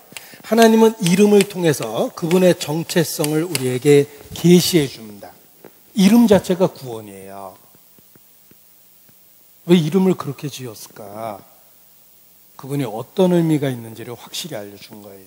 우리를 구원하기 위해서 오셨습니다. 바로 예수님이에요. 이쁘다. 모든 사람이 받을 만한 이 말이요, 그리스도 예수께서 죄인을 구원하시려고 세상에 임하셨다 하였도다. 세상에 임하셨다 그랬죠? 물에 빠진 사람을 건져주려면 물 속에 들어가야 되는 것처럼 이 세상에 오셨습니다. 예수께서 우리를 구원하기 위해서 오셨어요. 그런데 예수님이 누구십니까? 하나님의 아들이랍니다. 정확하게 얘기하면 하나님의 독생자라고 그래요. 독특한 표현이죠. 독생자란 하나님이 육체를 갖고 이 땅에 오신 분을 성경에서 독생자라고 그래요. 그래서 영어로 예수님을 God became flesh 라고 이야기하는, 하나님이 육체를 갖고 이 땅에 오셨다라는 뜻이에요. God became flesh. 예수님의 또 다른 이름이 임마누엘입니다. 뜻은 하나님이 우리와 함께 계시다. 예수님은 하나님이 육체를 갖고 이 땅에 오신 분이에요. 우주보다 더 크신 하나님이 지구의 사람을 구원하기 위해서 사람의 모양으로 나타나신 거예요. 하나님이 하나님처럼 나타나면 우린 다 죽어버립니다. 나를 보고 살 자가 없다. 우리의 죄는 화약과 같습니다. 하나님의 불이라는 공의에 닿으면 터져버리는 거예요. 우리가 다 죄가 있는데 마치 화약으로 만들어진 것과 같습니다. 화약으로 만들어진 우리를 용광로에다 던졌다고 해보세요. 들어가는 즉시 다 터져버리죠. 우리 죄는 화약과 같고 하나님의 거룩함은 빛과 같고 불과 같아요. 나를 보고 살 자가 없다 그러셨죠. 하나님이 하나님처럼 나타나면 다 죽어버리는 거예요. 그래서 하나님이 육체를 갖고 이 땅에 오셨어요. 예수님이에요. 독생자. 그런데 갑자기 오면 못 믿을까봐 구약 성경에 320군데를 예언했습니다. 여자의 후손으로 오시리라. 좀 막연합니까? 아브라함의 자손으로 오리라. 아브라함도 자손이 많아요. 이삭의 집에 오리라. 이삭도 자손이 많아요. 야곱의 집에 오리라. 야곱 12아들이 유다의 자손으로 오리라. 유다도 8아들입니다. 막내 다윗의 집에 오리라. 베들레헴에 오리라. 점점 구체적인 예언을 320군데를 주셨어요. 그냥 오신 것이 아니라 구약에 예고된 대로 오신 거예요. 구약은 장차 오실 예수님을 예언한 겁니다. 예수 믿는 것은 받은 증거 많도다. 받은 증거. 구약 성경 1500년 동안 예수님 초림에 관한 예언을 320군데나 주셨어요. 예언의 성취로 오셨어요. 그리고 죽은 자를 살리고 바람과 풍랑을 잔잔케 하고 귀신을 쫓아내고 병든 자를 고치시고 악한 영을 쫓아내시죠. 영적 세계를 다스리고 자연을 다스리고 질병을 다스리고 생사를 다스리셨습니다. 도대체 누군데? 예수님은 하나님이셨어요. 육체를 갖고 이 땅에 오신 하나님이셨습니다. 그래서 독생자 이렇게 얘기하는 거예요. 자, 예수님은 하나님의 독생자입니다. 독생자. 제가 독자를 왜 강조했냐면 대한민국의 자칭 재림 예수가 37명이 넘는다고 그럽니다. 신천재 이만 씨나 안상 씨나 문선 씨나 조희 씨나 정명 TD 수첩을 참조하세요. 너무 많아서 안 되겠는데. 대한민국의 자칭 재림 예수가 37명인데 다 가짜예요. 가짜라는 거 어떻게 알죠? 독생자. 하나님이 사람이 된 경우는 역사에 딱 한 번이라는 뜻이에요. 천하인간에게 구원 얻을 만한 다른 이름을 우리에게 주신 일이 없음이니라. 하나님이 사람이 된 건 딱 한 번이에요. 서양은 기독교 역사가 수천 년입니다. 우리보다 더 정확하게 알아요. 서양 사람한테 Who is Jesus? 예수님이 누구예요? 이렇게 물어보면 모범 답안이 있습니다. Jesus is, 예수님은 true God, 참 하나님이시며 and perfect man, 이렇게 대답합니다. 완전하신 사람이십니다. 예수님이 누굽니까? 참 하나님이시며 완전하신 사람이십니다. 영어로 God man, 한자로 예수님을 신인 이렇게 얘기해요. 하나님인데 사람이 됐다. 신인, God man 이렇게 얘기합니다. 나를 본 자는 아버지를 보았다. 나와 아버지는 하나이니라. 예수님은 그렇게 주장만 한 게 아니라 구약을 통해 입증되었고 실제의 삶에서 기적을 행하셨고 결정적인 증거, 죽었다가 살아나셨어요. 진짜 하나님이셨어요. 문선명도 자기가 하나님이라고 주장했는데 가서 시체 파보세요. 썩어가는 송장이 보이죠? 가짜예요. 메시아는 절대 안 썩는다고 예언되어 있거든요. 예수님은 빈 무덤, 진짜 부활하셨어요. 하나님이셨어요.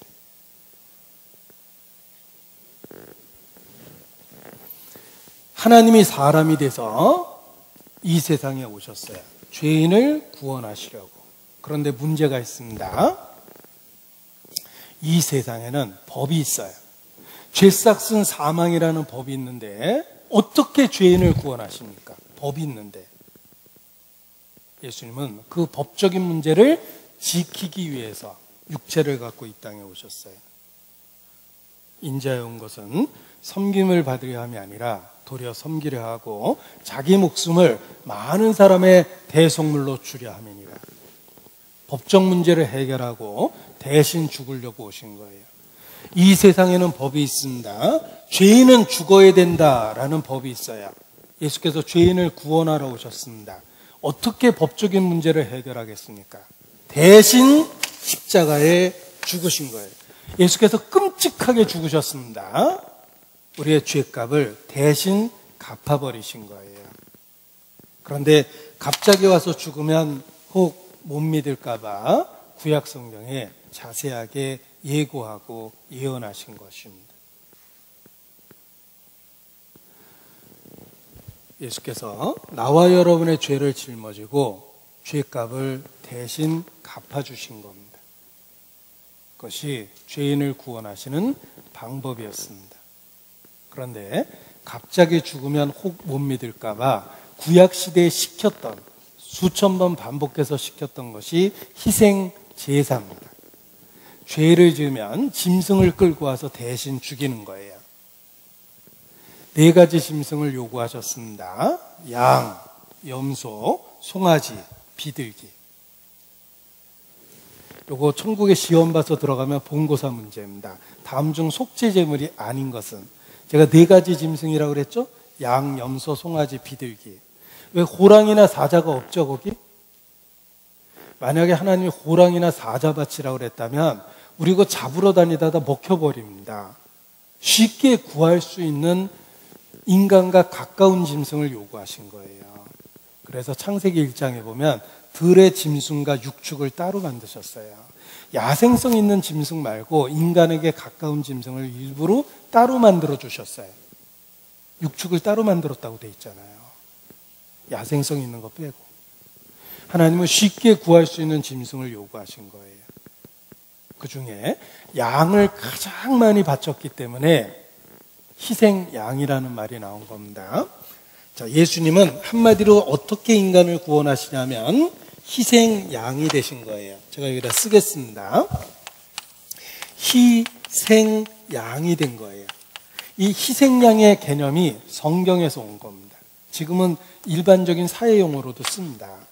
누가 정치적인 희생양이 됐다 뭐 이런 표현 쓰잖아요. 심지어는 이 용어는 절간에서도 씁니다. 이 스님들이 말다툼이 벌어졌답니다. 한참 싸우니까 한 스님이 벌떡 일어나면서 그만 싸우세요. 내가 희생양이 될게요. 라고 얘기했더니 다른 스님들이 다 째려봤답니다. 아니 웬 절간에서 기독교 용어 이러고 째려보니까 이분이 당황이 돼서 한 말씀 더 하셨대요. 아니 내가 십자가 진다고 이렇게 얘기했는데 절간에서도 쓰는 말입니다. 희생양. 십자가 진다고 그러죠? 예수님은 나와 여러분의 죄를 짊어지고 희생양이 돼서 십자가에 죽으셨다는 거예요. 갑자기 죽으면 못 믿을까봐 구약시대부터 그것을 제사 풍습으로 가르치신 거예요. 여러분 전 세계 어디 가도 신에게 노여움을 달래기 위해서 제물을 바쳐서 신의 분노를 달랬다는 풍습은 동서양을 물어나고 다 있어요. 그게 왜 전 세계 다 있죠? 하나님이 가르쳐 준 거기 때문에 다 있는 거예요.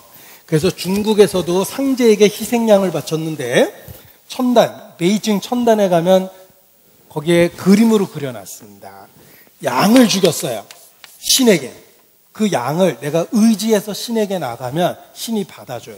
그래서 여기다가 자기 하자를 쓰면 의로 의자예요. 내가 희생양을 의지하고 신에게 나간다 이런 뜻입니다.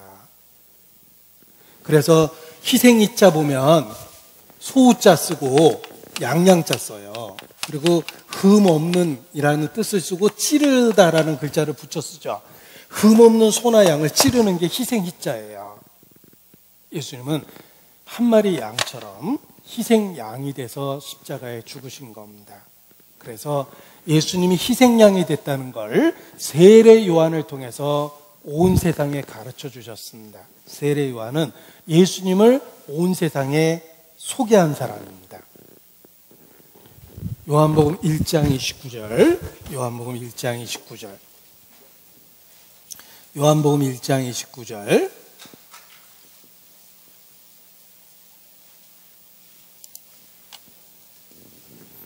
요한복음 1장 29절. 이튿날 요한이 예수께서 자기에게 나오심을 보고 가로되 보라 세상 죄를 지고 가는 하나님의 어린 양이로다. 보십시오. 예수님을 하나님의 어린 양이라고 소개하고 있죠. 예수님은 하나님의 어린 양이에요. 세례 요한이 예수님을 그렇게 소개했습니다. 우리는 잘 못 알아들어요. 그러나 유대인은 금방 알아들어요. 예수님을 어린 양이라고 그러면 저 사람이 우리 죄 때문에 죽을 건가 보다 이런 생각을 할 수밖에 없습니다. 자, 어린 양을 바치는 곳이 성막이라는 제사 드리는 장소입니다. 유대인은 성막을 중심으로 동서남북에 진을 쳤어요. 그것을 드론을 띄워서 공중에서 내려다보면 어떻게 보일까요? 뭐가 보이세요? 성막을 중심으로 동서남북에 텐트를 치게 했거든요. 그 중심에 제사 드리는 성막이 있었어요. 예수님은 이 제사 드리는 이곳에서 죽은 어린 양의 모습이 된 겁니다. 우리 죄를 용서하기 위해서 나와 여러분의 죄를 짊어지고 희생양이 된 겁니다. 그래서 구약시대의 양을 죽이는 모습이 곧 예수님이 우리 죄 때문에 죽는 모습이에요. 양을 끌고 와서 안수해서 죽였습니다. 머리에 안수를 했어요. 이렇게 안수하는 법이 있습니다. 이 사람의 죄가 안수하면 넘어가는 거예요. 잘 못 보셨습니까? 이 사람의 죄가 안수하면 양에게 넘어가요. 그래서 양을 죽이는 거예요. 이 끔찍하게 죽은 양은 예수님에 대한 모형입니다. 보십시오. 보라, 하나님의 어린 양이로다. 예수님이 십자가에 죽을 것을 모형으로 보여준 거예요. 이 구약시대 양을 죽였던 모습이 곧 예수님이 우리 죄 때문에 죽을 것을 모형으로 보여준 겁니다. 예수님은 나와 여러분의 죄를 짊어지고 한 마리 희생양처럼 십자가에 죽으신 겁니다. 보라, 세상 죄를 지고 가는 하나님의 어린 양이로다. 그래서 수천 년 동안 유대인들은 양을 죽여서 죄를 용서받았는데 그 개념이 바로 예수님의 십자가에 대한 이야기라는 거예요. 하나님의 어린 양, 바로 예수님입니다. 나와 여러분의 죄를 짊어지고 내가 받아야 될 형벌을 대신 받으신 거예요. 왜냐하면 우리를 사랑하셨어요. 그런데 왜 죽으셨을까? 죄값을 갚아주신 거예요. 십자가는 하나님의 어린 양에 대한 이야기입니다. 여기 제사 드리는 모습을 영상으로 보여드리겠습니다. 제사 드리는 모습을 영상으로 보여드리겠습니다. This man is you and I, the sinner. He brings the innocent lamb, a picture of our Lord Jesus Christ. This is what they do in the Old Testament. He brings it to the priest. The priest represents God's eyes. And God's eyes, that is thrice holy, examines not us, but our lamb. It's not a question of how good you are. It's a question of how good your lamb is. It's obvious why you are there. You have sinned. So he checks out, the lamb is good. You and I place our hands upon the lamb. It's like when you trust in Christ, you place your hands on him at the cross. All your sins 자, 죄가 양에게 옮겨가고 있습니다. 이 양을 죽이는 goes into the lamb. That's what happened at the cross. And at the cross, all of Christ's holiness and righteousness goes into you. Amen. And the priest hands you the knife and you kill the lamb. It's our sins that put Jesus at the cross. So that we always remember that. Amen. The lamb dies in our place. The innocent lamb dies under the fires of judgment. But you walk away with the favor of God, the blessings of God, with the promises of God. Amen. Hallelujah. You have something you never had before when you came. You walk away a gainer. Are you listening? 예수님을 하나님의 어린 양이라고 소개한 것은 그분의 십자가의 의미를 우리에게 가르쳐 준 것입니다. 자, 예수님이 십자가에 돌아가실 때 죄패가 여기 머리 위에 못 박혀 있었는데 그 죄패에 우리 예수님 십자가에 못 박힌 인형 같은 거 사보면 여기에 INRI라고 써 있습니다. 이게 도대체 뭘까? 라틴어예요. 예수와 나사렛. 나사렛 예수, 렉스입니다. 왕이란 뜻이에요. 유대인의 왕 나사렛 예수예요. 그래서 영어로 INRI라고 써놓은 겁니다. 라틴어 약자를 써놓은 건데 3개 국어로 여기다 죄패를 써놨습니다. 그런데 정말 놀라운 일이 있습니다. 나사렛 예수 유대인의 왕이라는 말을 히브리어로 첫 글자로 쓰면 유해 와해 이렇게 씁니다. 유대인은 이 글자를 칠판에 안 써요. 왜냐하면 쓰면 이거 지워야 되잖아요. 하나님이란 뜻이거든요. 쓴 것까지는 좋은데 이제 하나님이라는 이름을 지워야 되니까 너무 무서운 거예요. 그래서 유대인들은 요 밑에다 이렇게 자꾸 밑줄을 그어요. 나중에 지울 때 마음 편하려고 그러는 거예요. 하나님의 이름을 그렇게 어렵게 생각하는 거예요. 놀랍게도 이 말을 히브리어로 쓰면 첫 글자가 유해와해예요. 예수와 하 나사렛 멜렉 하 예후딤. 유대인의 왕 나사렛 예수예요. 유대인이 예수를 죽여놓고 깜짝 놀랐어요. 여기 여호와라고 써 있거든요. 얼마나 놀랐겠어요. 그들이 하나님을 죽인 거예요, 그날. 그래서 예수님 죄패, 십자가 못 박힌 이 죄패를 보십시오. 이 죄패가 의미가 있어요. 여호와라는 글자입니다. 여기에 죄패를 3개 국어로 써놨는데 여기 유해, 와해 이렇게 돼 있죠. 여호와예요. 예수와 하 나사렛, 하 멜렉, 하 예후딤이에요. 유대인의 왕 나사렛 예수인데 첫 글자가 여호와예요. 유대인이 예수님 못 박아놓고 깜짝 놀랐어요. 여기다 여호와라고 써놨거든요. 그래서 빌라도에게 달려가서 저거 띄워달라고 그러죠. 빌라도가 가뜩이나 죄 없는 사람을 죽여가지고 마음에 그랬는데 유대인이 띄워달라는 요구를 거절해요. 내가 쓸 거 썼다 이래버립니다. 그들이 하나님을 죽였어요, 그날. 왜 끔찍하게 예수님이 무기력하게 죽으셨습니까? 그 이유를 구약 성경을 통해 설명해 주는 거예요. 희생양이 되셨어요. 누가 내 목숨을 빼앗는 것이 아니라 나는 내 목숨을 스스로 버리노라. 내가 지금이라도 아버지께 기도하여 12연대가 더 되는 천사들이 와서 나를 구원하지 못할 줄로 생각하느냐. 나는 내 목숨을 스스로 버리노라. 성경은 증거합니다. 예수께서 나와 여러분의 죄를 짊어지고 내가 죽어야 될 자리에서 대신 죽으셨어요. 보라, 하나님의 어린 양이로다. 세상 죄를 지고 가는 하나님의 어린 양이로다. 고린도후서 5장 14절입니다. 고린도후서 5장 14절.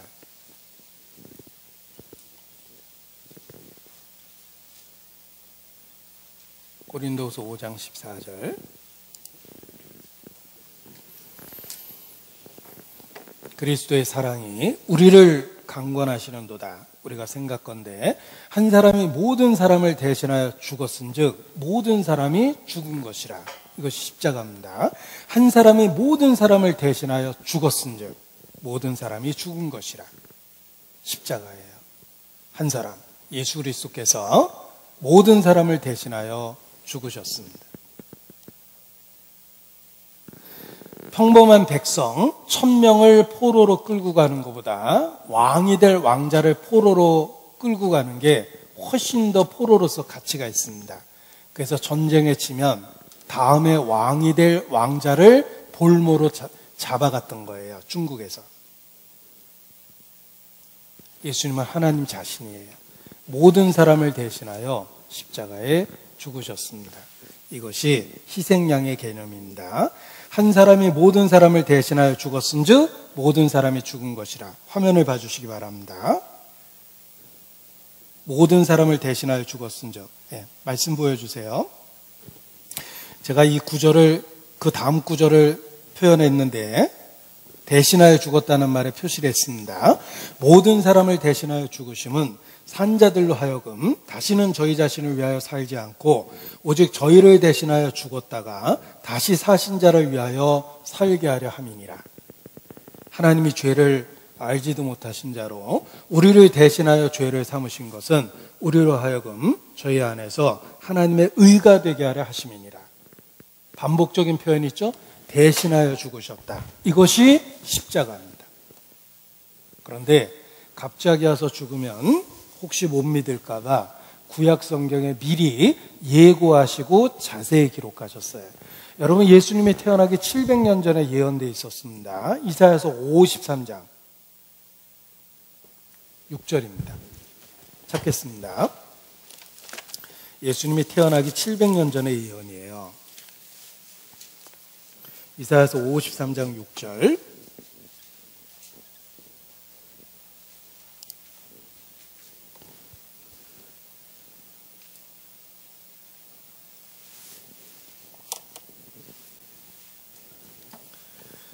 우리는 다 양 같아서 그릇 행하여 각기 제 길로 갔거늘.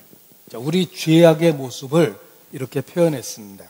우리는 하나님과 상관없이 자기 마음대로 살았습니다. 우리는 다 양 같아서 그릇 행하여 각기 제 길로 갔거늘. 그런데 하나님께서 뭔가를 하셨어요. 무엇을 하셨냐면 여호와께서는 우리 무리의 죄악을 그에게 담당시키셨도다. 나와 여러분의 죄를 예수님께 담당시키셨습니다. 왜냐하면 하나님은 우리를 구원해 줄 마음이 있었고 우리를 구원해 줄 능력이 있었어요. 온몸에 문둥병이 들린 사람이 예수님 앞에 나와 눈물을 흘립니다. 주여, 나를 원하시면 깨끗게 하실 수 있나이다. 문둥병자는 주님이 깨끗게 할 수 있는 능력이 있다는 걸 믿었어요. 그런데 과연 주님이 그것을 원하실까? 그런데 놀랍게도 주님은 그에게 손을 대십니다. 문둥병자에게 손을 대시며 내가 원하노니 그래요. 기꺼이 우리를 구원해 주려고 그러셨습니다.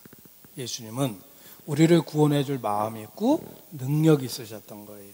그 문둥병자를 구원해 주는 모습이 바로 우리 각 사람을 향한 하나님의 마음입니다. 우리를 구원해 줄 마음과 능력이 있었던 거예요. 여기 문둥병자를 구원해 주는 모습을 영상으로 만들었는데 한번 보세요. 인자가 세상에서 죄를 용서하는 권세가 있는 줄 너희로 알게 하려 하노라. 그래서 중풍병자를 고치시고 그 앞에 보면 문둥병자를 깨끗게 하세요. 그래서 문둥병자를 깨끗게 하시는 모습은 주여 원하시면 저를 깨끗게 하실 수 있나이다. 내가 원하노니 깨끗함을 받으라 하고 문둥병자를 고쳐주십니다. 예수님은 우리를 고쳐줄 마음이 있고 능력이 있으십니다. 보세요. 내가 원하노니 주님은 우리를 구원해 줄 마음이 있으셨습니다. 깨끗함을 받으라. 능력도 있으세요. 그것이 십자가에서 일어난 일입니다. 우리를 구원하기 위해서, 기꺼이 구원하기 위해서 나와 여러분의 죄를 짊어지고 십자가에 대신 죽으셨습니다. 여호와께서 우리 무리의 죄악을 그에게 담당시키셨도다. 그래서 예수님이 기꺼이 십자가에 죽으신 것입니다. 그 의미를 가르쳐 주려고 세례 요한을 보내서 소리쳤습니다. 보라, 세상 죄를 지고 가는 하나님의 어린 양이로다. 그리고 태어나기도 전 700년 전에 이사야서에 예언해 놓으셨어요. 우리는 다 양 같아서 그릇 행하여 각기 제 길로 갔거늘 여호와께서 우리 무리의 죄악을 그에게, 단수죠, 예수님에게 담당시키셨도다. 이것이 십자가에서 일어난 일입니다. 이사야서 53장 4절을 보겠습니다. 이사야서 53장 4절. 이사야서 53장 4절입니다.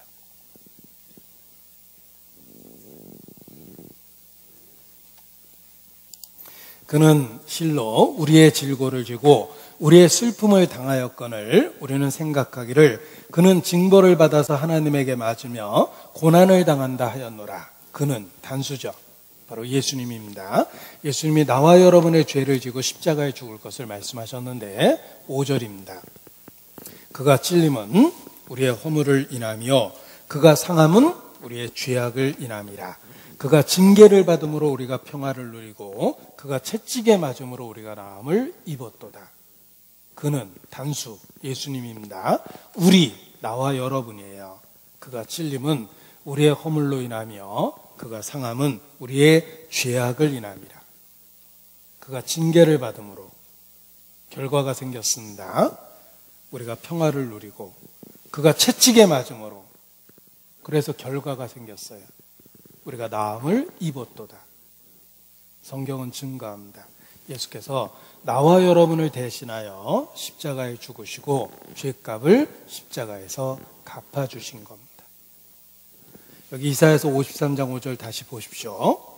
이것을 주어 동사를 바꾸면 영어로 태를 바꾼다고 그러죠. 우리의 허물이 그를 찔렀고 우리의 죄악이 그를 상하게 했다. 이렇게 번역이 됩니다. 그가 찔림은 우리의 허물로 인하며 우리의 허물이 그를 찔렀고 그가 상함은 우리의 죄악을 인함이라. 우리의 죄악이 그를 상하게 했다. 그가 징계를 받음으로 우리가 평화를 누리고 그가 채찍에 맞음으로 우리가 나음을 입었도다. 보십시오. 성경은 증거합니다. 예수께서 끔찍하게 십자가에 돌아가신 것이 나와 여러분의 죄를 담당하고 대신 죽으셨다는 거예요.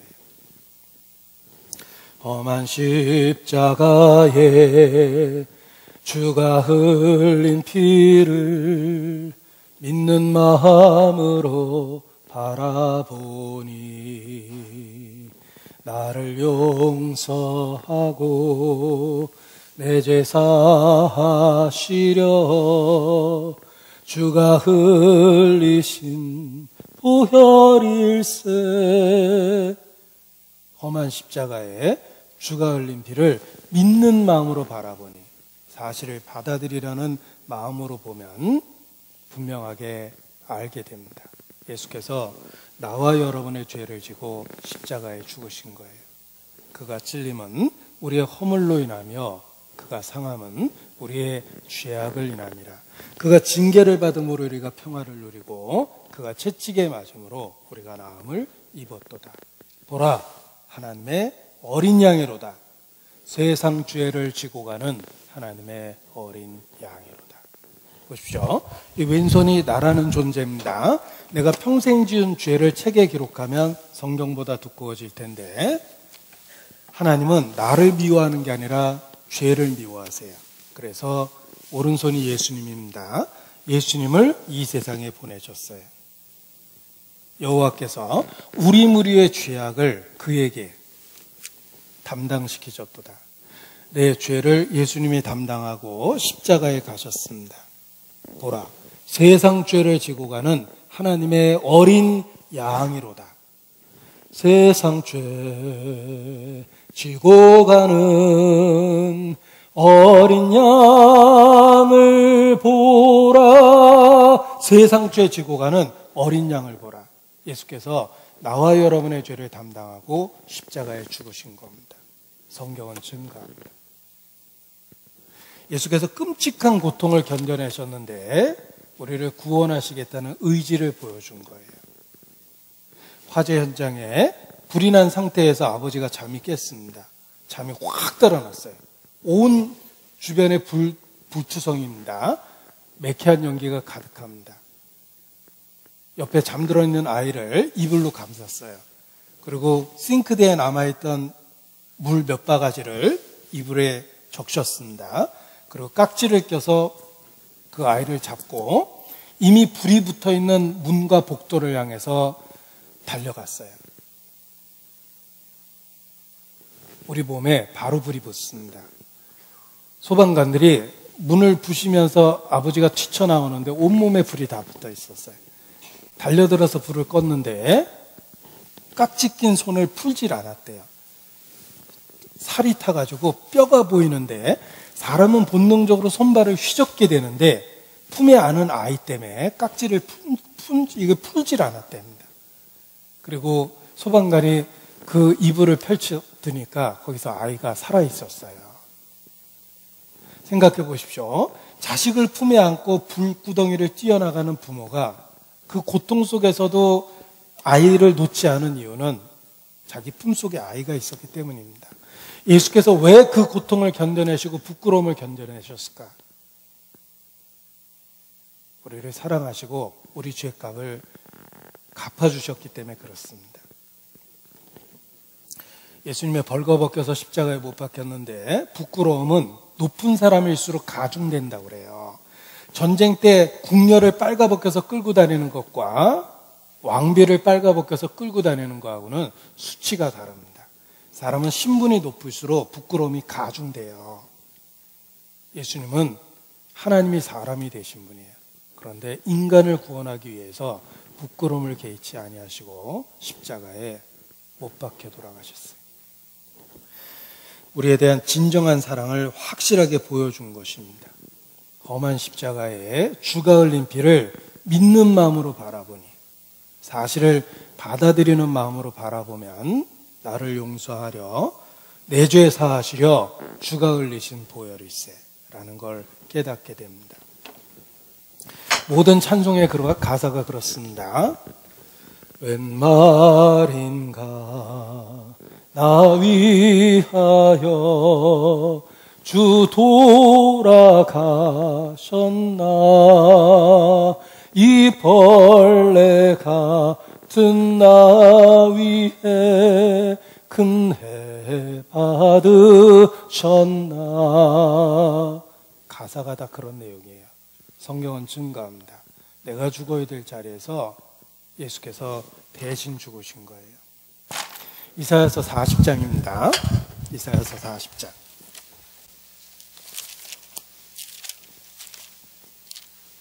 이사야서 40장 1절.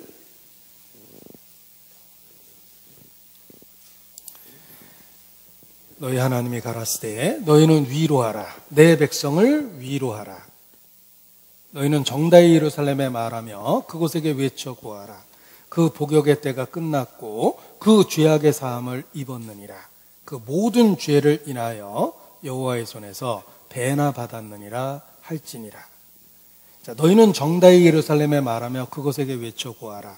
그 복역의 때가 끝났고 그 죄악의 사함을 입었느니라. 어떻게? 십자가에서 끝난 거예요. 그 모든 죄를 인하여 여호와의 손에서 배나 받았느니라 할지니라. 내 죄값을 배나 갚아주셨습니다. 그것이 바로 십자가예요. 예수님이 끔찍하게 죽은 그 십자가는 우리 죄값을 배나 갚아주셨다라는 가장 확실한 증거가 됩니다. 예수께서 하늘과 땅 사이에 십자가에 못 박혔습니다. 우리 죄값을 하나님이 직접 배나 갚아주신 거예요. 그것이 바로 십자가입니다. 여러분, 예수께서 십자가에 죽으실 때 기적이 일어났습니다. 무슨 기적이 일어났나 보세요. 마가복음 15장입니다. 예수님이 돌아가실 때 기적이 일어났는데 마가복음 15장 37절 38절입니다. 마가복음 15장 37절 38절. 예수께서 큰 소리를 지르시고 운명하시다. 이에 성소 휘장이 위로부터 아래까지 찢어져 불이 되니라. 기적이 일어났습니다. 성소 휘장이 위로부터 아래까지 찢어져 버렸어요. 위에서 아래로. 하나님 쪽에서 인간의 죄를 없애버리신 거예요. 보십시오. 위에서 아래로 찢어졌습니다.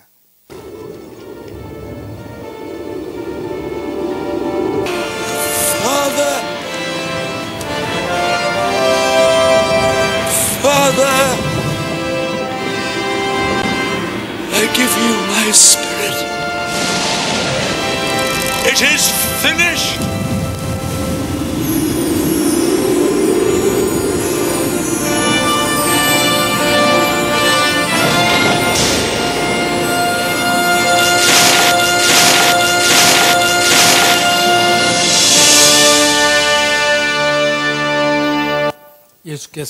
돌아가실 때 기적이 일어났습니다. 성소 휘장이 위에서 아래로 찢어졌어요. 휘장은 하나님과 인간 사이에 죄가 가로막혀 있었다는 뜻인데 위에서 아래로 하나님 쪽에서 인간의 죄를 용서하셨어요. 예수께서 돌아가시는 순간 휘장이 위에서 아래로 찢어졌어요. 하나님께 나아가는 길이 열렸다, 이런 뜻이에요. 죄를 없애버리셨어요. 그것이 예수님이 하신 일입니다. 여기 화면을 통해서 보십시오. 휘장이 찢어졌습니다. 예수께서 돌아가실 때 휘장이 찢어졌죠. 하나님께 나아가는 길이 열린 거예요. 이 휘장이 어디 있냐면 앞에 기둥 5개, 뒤에 기둥 4개. 그 뒤에 기둥 4개 뒤편에 하나님이 계시는데 지성소라고 그래요. 거기에 천사가 막고 있어요. 이게 그룹이라는 천사예요. 못 들어간다고 딱 막았죠. 이 휘장이 찢어진 겁니다. 이 휘장이 위에서 아래로 찢어졌어요.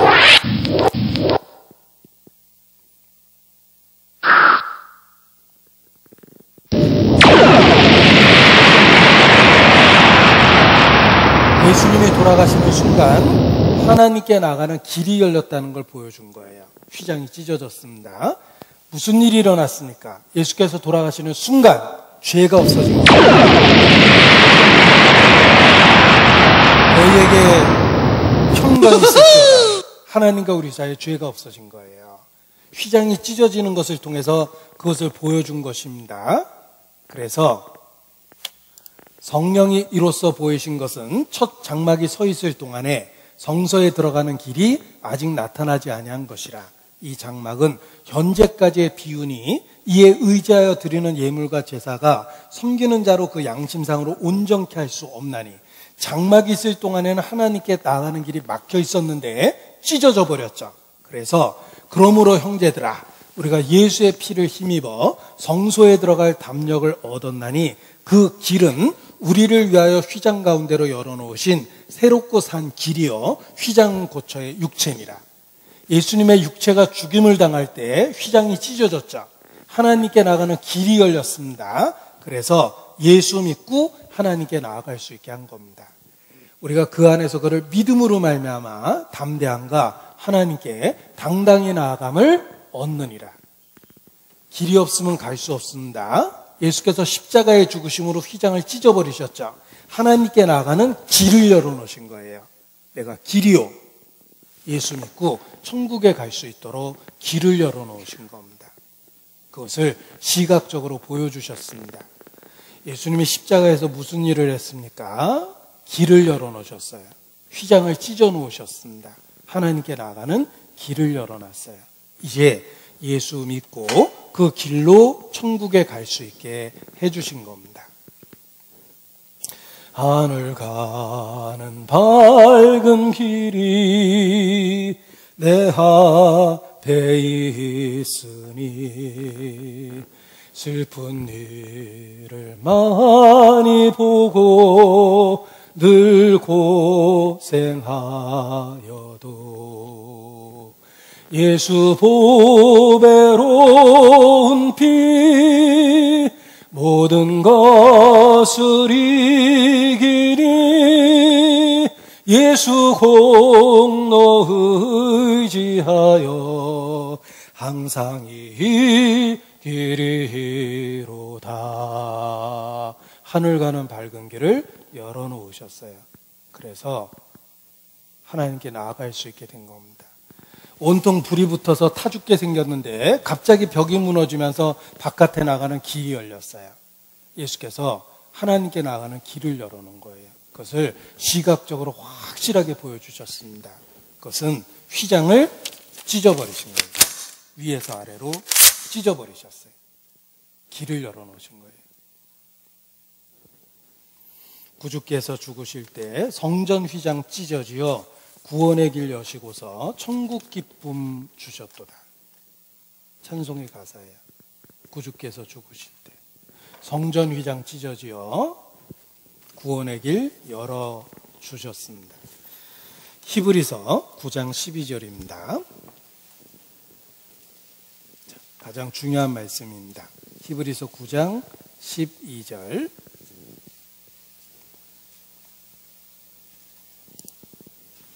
히브리서 9장 12절 같이 읽겠습니다. 염소와 송아지의 피로 아니하고 오직 자기 피로 영원한 속죄를 이루사 단번에 성소에 들어가셨느니라. 예수께서 십자가에 죽으실 때 하신 일이 있습니다. 영원한 속죄를 이루사 단번에 성소에 들어가셨어요. 예수께서 돌아가실 때 영원한 속죄를 이루셨습니다. 예수께서 돌아가실 때 죽음 앞에서 마지막으로 외쳤던 말씀이 있습니다.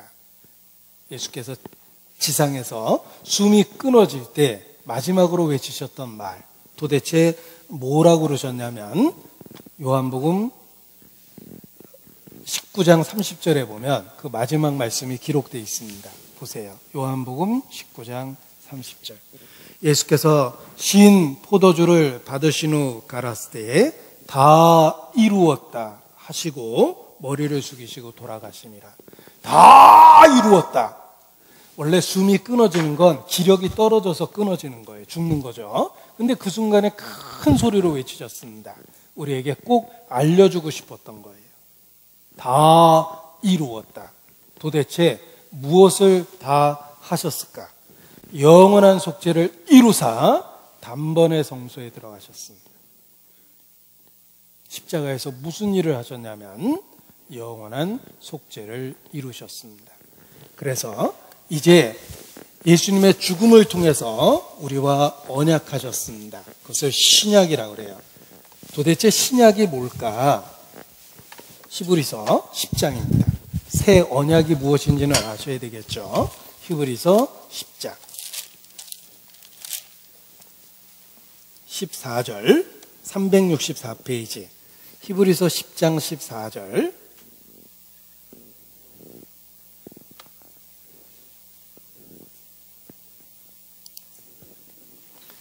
저가 한 제물로 거룩하게 된 자들을 영원히 온전케 하셨느니라. 이것이 십자가에서 하신 일입니다. 15절부터 말씀하십니다. 또한 성령이 우리에게 증거하시되 주께서 가라사대 그날 후로는 영원히 온전케 하신 그날 이후로 저희와 세울 언약이 이것이라 하시고 내 법을 저희 마음에 두고 저희 생각에 기록하리라 하신 후에 또 저희 죄와 저희 불법을 내가 다시 기억지 아니하리라 하셨으니 이것을 사하셨은즉 다시 죄를 위하여 제사 드릴 것이 없느니라. 그날 이후로 저희와 세울 언약이 이것이라. 그 언약의 내용이 여기 빨간색으로 표시해 놓은 겁니다. 저희 죄와 저희 불법을 내가 다시 기억지 아니하리라 라고 새 언약을 세우셨습니다. 보세요. 자, 이게 나와 여러분이 살고 있는 세상입니다. 여기 나라는 존재도 있고 여러분도 있습니다. 우리는 죄인이죠. 그런데 이 죄인을 구원하시려고 예수께서 세상에 오셨다가 가셨는데 가실 때 다 이루었다라고 소리를 치셨어요. 도대체 무엇을 다 하셨냐면 죄인을 구원하시는 일을 하셨어요. 속죄를 완성하셨어요. 그래서 증거로서 휘장을 위에서 아래로 찢어버리셨어요. 그리고 죽은 자 가운데서 부활하시고 하늘에 오르사 하나님 우편에 앉아 계십니다. 그리고 우리와 새 언약을 세우셨어요. 그날 이후로 저희와 세울 언약이 이것이라. 신약입니다. 내가 저희 죄와 불법을 사하고 다시 그 죄를 기억지 아니하리라. 새 언약을 세우셨죠. 영원히 온전케 하셨느니라. 새 언약을 세우셨습니다. 보십시오. 다중의 근거가 있어요. 첫 번째, 죄인을 구원하시려고 이 세상에 오셨는데 죄인을 구원하는 일을 다 하셨어요. 다 이루었다. 보증으로 휘장을 찢어버리셨어요.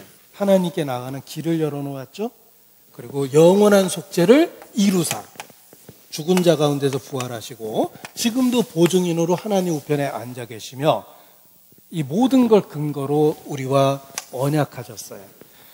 내가 저희 죄와 불법을 사하고 그 죄를 다시 기억지 아니하리라. 이것이 예수 믿는 사람에게 주신 새 언약입니다. 우리는 그 신약을 믿는 거예요. 하나님은 약속하면 반드시 지킵니다. 하나님이 약속하셨기 때문에. 어릴 때부터 불렀던 찬송입니다. 내 주와 맺은 언약은 영불변하시니 그 나라 가기까지는 늘 인도하시네. 주님을 찬송하면서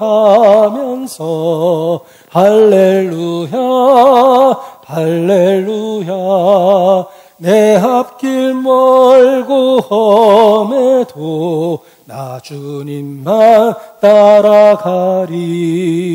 내 주와 맺은 언약은 영 불변하시니. 예수님을 통해서 무슨 약속을 하셨습니까? 영원한 속죄를 이루사 저희를 영원히 온전케 하셨느니라. 내가 저희 죄와 불법을 다시 기억지 아니하리라. 여호와께서 우리의 죄값을 여호와의 손에서 배나 갚으셨느니라. 하나님이 직접 죄값을 갚으셨습니다. 그래서 예수 믿는 거예요. 저는 어린 시절부터 예수 믿으라는 강요를 수없이 받았어요. 예수 믿어야 된다는 이야기를 수없이 들었습니다. 뭘 믿는데 왜 믿는 건데 라고 이야기하면 제대로 설명을 들어본 적이 없어요. 그냥 교회 다니다 보면 알아. 아무리 다녀도 잘 모르겠어요. 그러니까 어느 날 회의감이 빠져서 기독교를 공격하고 비난했습니다. 그러던 어느 날 성경을 배웠습니다. 드디어 어린 시절부터 들었던 예수를 왜 믿는지 이유를 알게 됐습니다. 성경을 배우니까 예수님을 왜 믿는지를 알게 됐고 새 언약, 신약이라고 얘기하는 그 언약의 내용을 알게 됐습니다. 하나님이 약속하셨어요.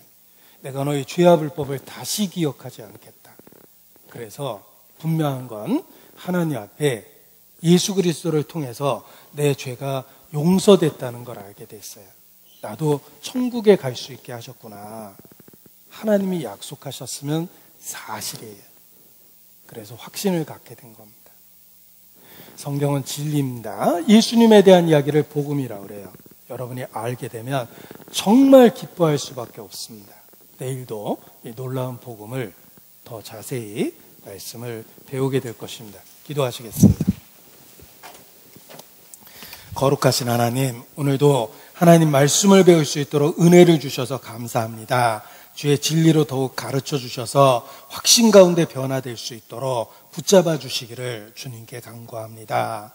어느 누구도 고의적으로 하나님의 은혜를 저버리지 않도록 불쌍히 여기시고 은혜로 붙잡아 주시기를 기도합니다. 주께 의지합니다. 고마우신 우리 구주 예수님 이름으로 기도합니다. 아멘. 네, 내일 이어서 말씀을 드리겠습니다. 안녕히 돌아가시기 바랍니다.